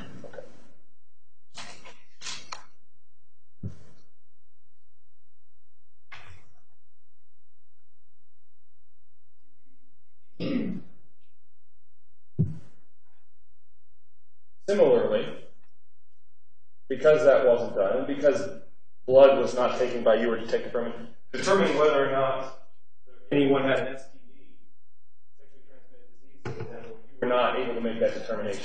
Correct. In your experience, had John who called the Phoenix Police Department and said, "Hey, I got an STD from this prostitute"? Has that ever happened to you? No.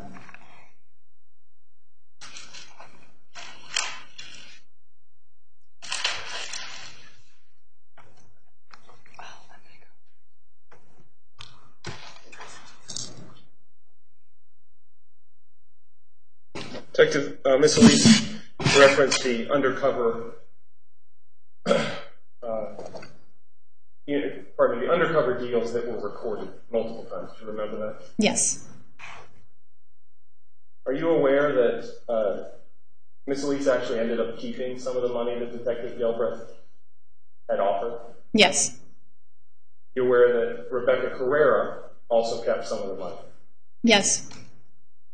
Where the Kiahi also kept that little bit of money that was offered. Yes. But none of that really matters because they didn't have to take the money for the prostitution to have occurred, correct? That's correct. Each of those undercover deals that you listened to, before there was any discussion of that money, there was a fee arrangement, an agreement for a specific sex act. Isn't that correct? That's correct. I object, Your Honor. That has not been proven in this court. The evidence is unintelligible. All right. Your objection is noted. You may proceed. Thank you.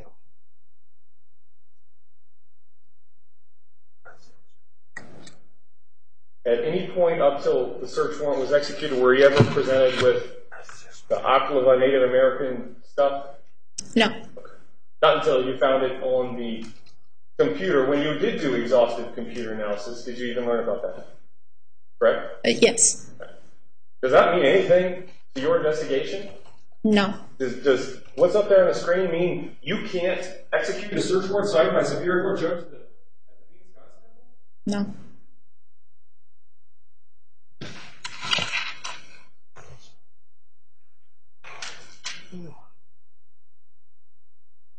As far as you understand the law, can somebody just pay $200? Your Honor, this calls for legal conclusion, and that has not been allowed so far. Do not ask this witness to answer that question. All right. Come forward.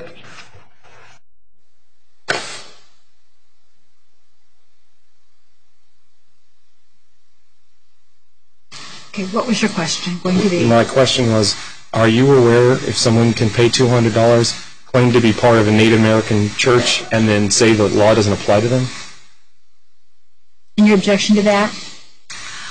It calls for a legal conclusion. The law does apply. My church has gone to the 10th Circuit, which is only one level beneath the Supreme Court, to have the right to share all indigenous people ceremonies with people who are interested in those ceremonies, some of which you have a member card for, some of which you do not. How many times are we going to allow Ms. Elise to misinform the jury about the law? Oh, you're misinforming the jury because there are dozens and... Hey, speak to me, not to each other. All right, here's the thing.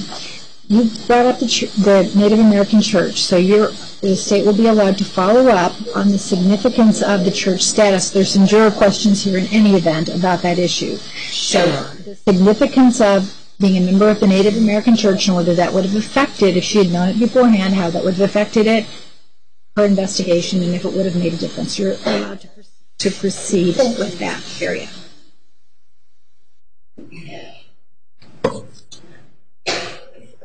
Jacob, in your experience and your knowledge of the law, does someone just need to pay an amount of money to an online site, smoke some peyote, and then they can pretty much do whatever they want with certain part of it? Not to my knowledge. If that was the case, wouldn't it basically our society cease to exist if anybody could pay $200? Your Honor, that's slippery slope, and he has no right to make a slippery slope comment like that. All right, overruled. Thank you. Overruled. Oh, Your Honor, he cannot make this kind of hypothetical situation, which is not based in any foundation of reality. He doesn't even know the church. You may inquire about this matter on redirect. You may continue.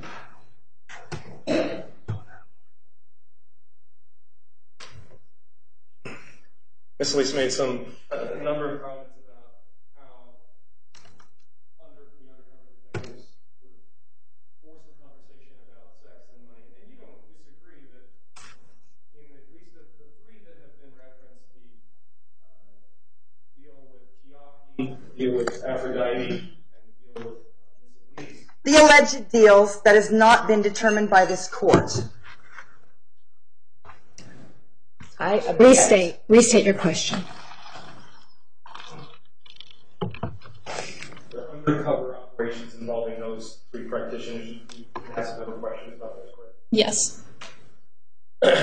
Detective, has it been your experience, do you agree with me that the three male detectives did bring up various both sex and money in those conversations? Yes. In your experience, that there are many undercover operations in which there is a male undercover who goes in, tries to get a deal, and the deal doesn't happen? Yes. Okay. It can be a frustrating part of your job when you believe prostitution is going on, correct? Absolutely. So go in, you've got a bunch of other complaints that you know prostitution is going on, and the person, the potential prostitute, is just sophisticated enough to say, I'm not going to talk about those things. Correct. In the case of Miss Elise, Keaki, and Aphrodite, nobody held a gun to their heads and said, you've got to talk about money, did they? No.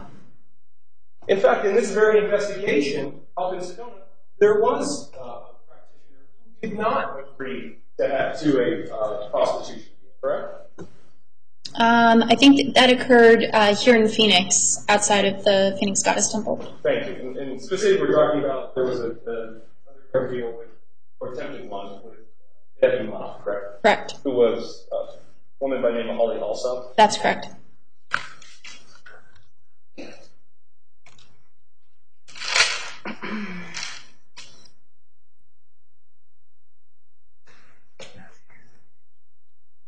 Has it been your experience, Detective, that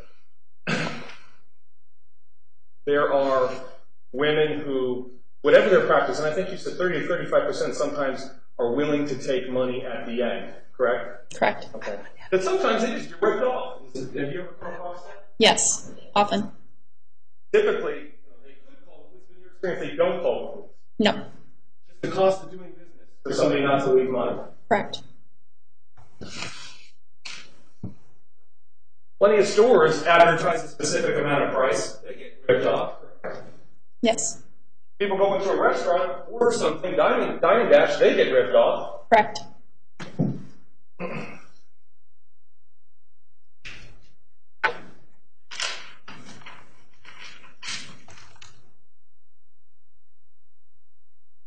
Moment, Judge. Yes.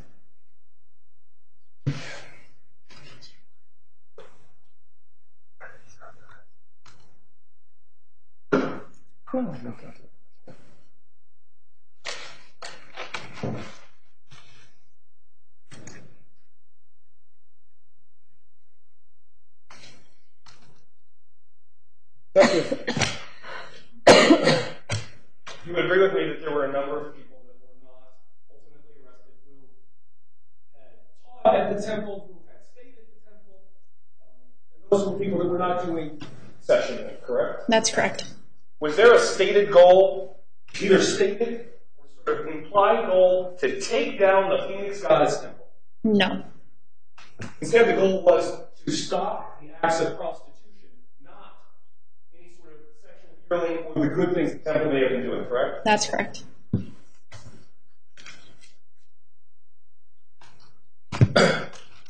Ms. Elise has said this case rests on those 3 undercover deals. Would you agree with me that there were other undercover deals as a part of your investigation, correct? Yes. Would you agree with me that there was a tremendous amount of information, particularly from all of the different practitioners that you interviewed, who said, yes, this was what was going on, this was the practice, that there was an advertised price, they'd come in, there would be a sex act, and they'd leave the money, correct? Yes. So even Your Honor, I do not believe that any of our people used those words.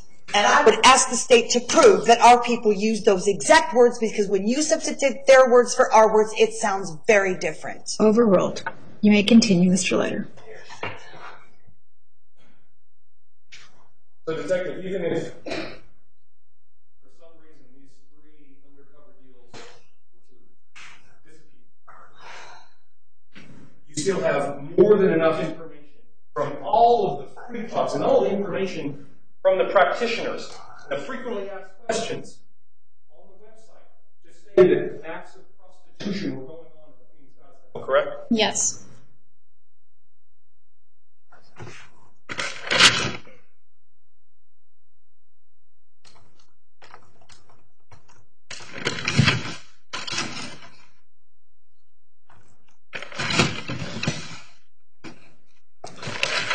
Detective, thank you for your time. All right, redirect. Well, how much redirect do you have? It's more than I wish I had, Your Honor. All right, well, let's get started. We have a few minutes. Okay. Detective, one last time. It's your testimony today that your people went in, offered money for a particular sex act, and that our practitioners guaranteed that they would do that. Guaranteed that they would in fact do the sex act for the money. That's your testimony today. The statute says agree to, and yes, they did agree to it. Detective, is it possible that you don't understand how it is to be a tantra or goddess healing practitioner?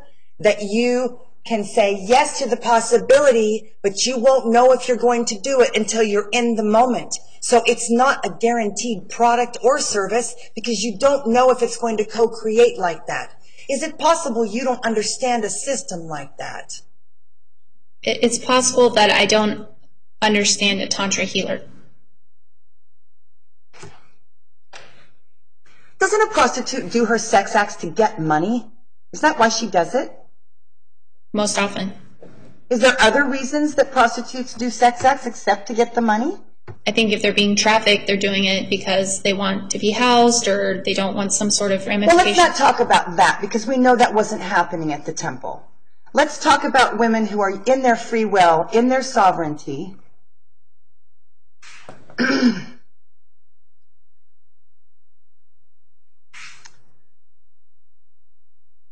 And Mr. Leiter talks about ripping off. Did you hear in the free talks any of the people, because I heard it, where they talked about, at Temple we taught that if you didn't get any money, any support for your work, that the universe would bless you in another way. Do you recall hearing anyone say that? I do. Thank you. And it's true that some of the women just saw it as an exchange with the universe and they might be blessed the next time. Wasn't that kind of the philosophy that you heard among the practitioners? I don't remember hearing it that very many times, but the first question you asked is how I heard it. Okay, giving back to the universe. Now, I'm going to name a couple of people who were on the website and had Backpage ads, but you chose not to go after them. For example, Sylvia Saavedra, Marcella Saavedra's sister. She had an ad that was already shown in this courtroom for New Sister Duos. She was on the website as a new sister, and she was not charged. Why? On the day of the warrant, when we were able to get all the evidence from inside, we looked at the finance sheets and noticed that for the dates that she had, there's, I want to say, just a few Backpage ads, if even a few. I remember one for sure. The money doesn't have to be permitted to answer, Judge. Yes. And she was not listed, and that led us to believe that she did not do a session. Yes, but she was being offered, and you just said that the money didn't need to be there for her to be guilty. You just said that just seconds State's ago. testimony. Didn't you just say that money doesn't have to be part of it for prostitution to actually occur? What I'm saying, what I was saying is the agreement has to be made correct. So that doesn't necessarily mean that I have to hand money to another person in order for that prostitution, money to exchange hands for that, the act of prostitution to occur. But what I'm saying is we could not prove that she had any sessions, and therefore she's not charged. But she was putting herself out there with the exact same wording, the exact same requested offering. She had an ad on Backpage. It just hadn't happened yet. Excuse me, let's back up a minute. Do you remember a young woman who went by the name of Faye, whose real name is Patty? Patricia Boyko. I do. And she was in the temple 17 hours just coming in from her volunteer work in Costa Rica, and you decided to put her in this whole thing and make her pay for being in the temple 17 hours, yet you did not go after Ms. Saavedra. Why did you go after Ms. Boyko when she'd been in the temple 17 hours? Because we were able to prove that she had sessions, and she did plead to this charge. Well, yes, after a couple years went by and there was no resolution, yes, she did. Sustained. All right, we're going to take the evening recess and the week recess. Ladies and gentlemen, please return on Monday at 10:30. Monday, 10:30. Please remember the admonition. Have a nice weekend. You are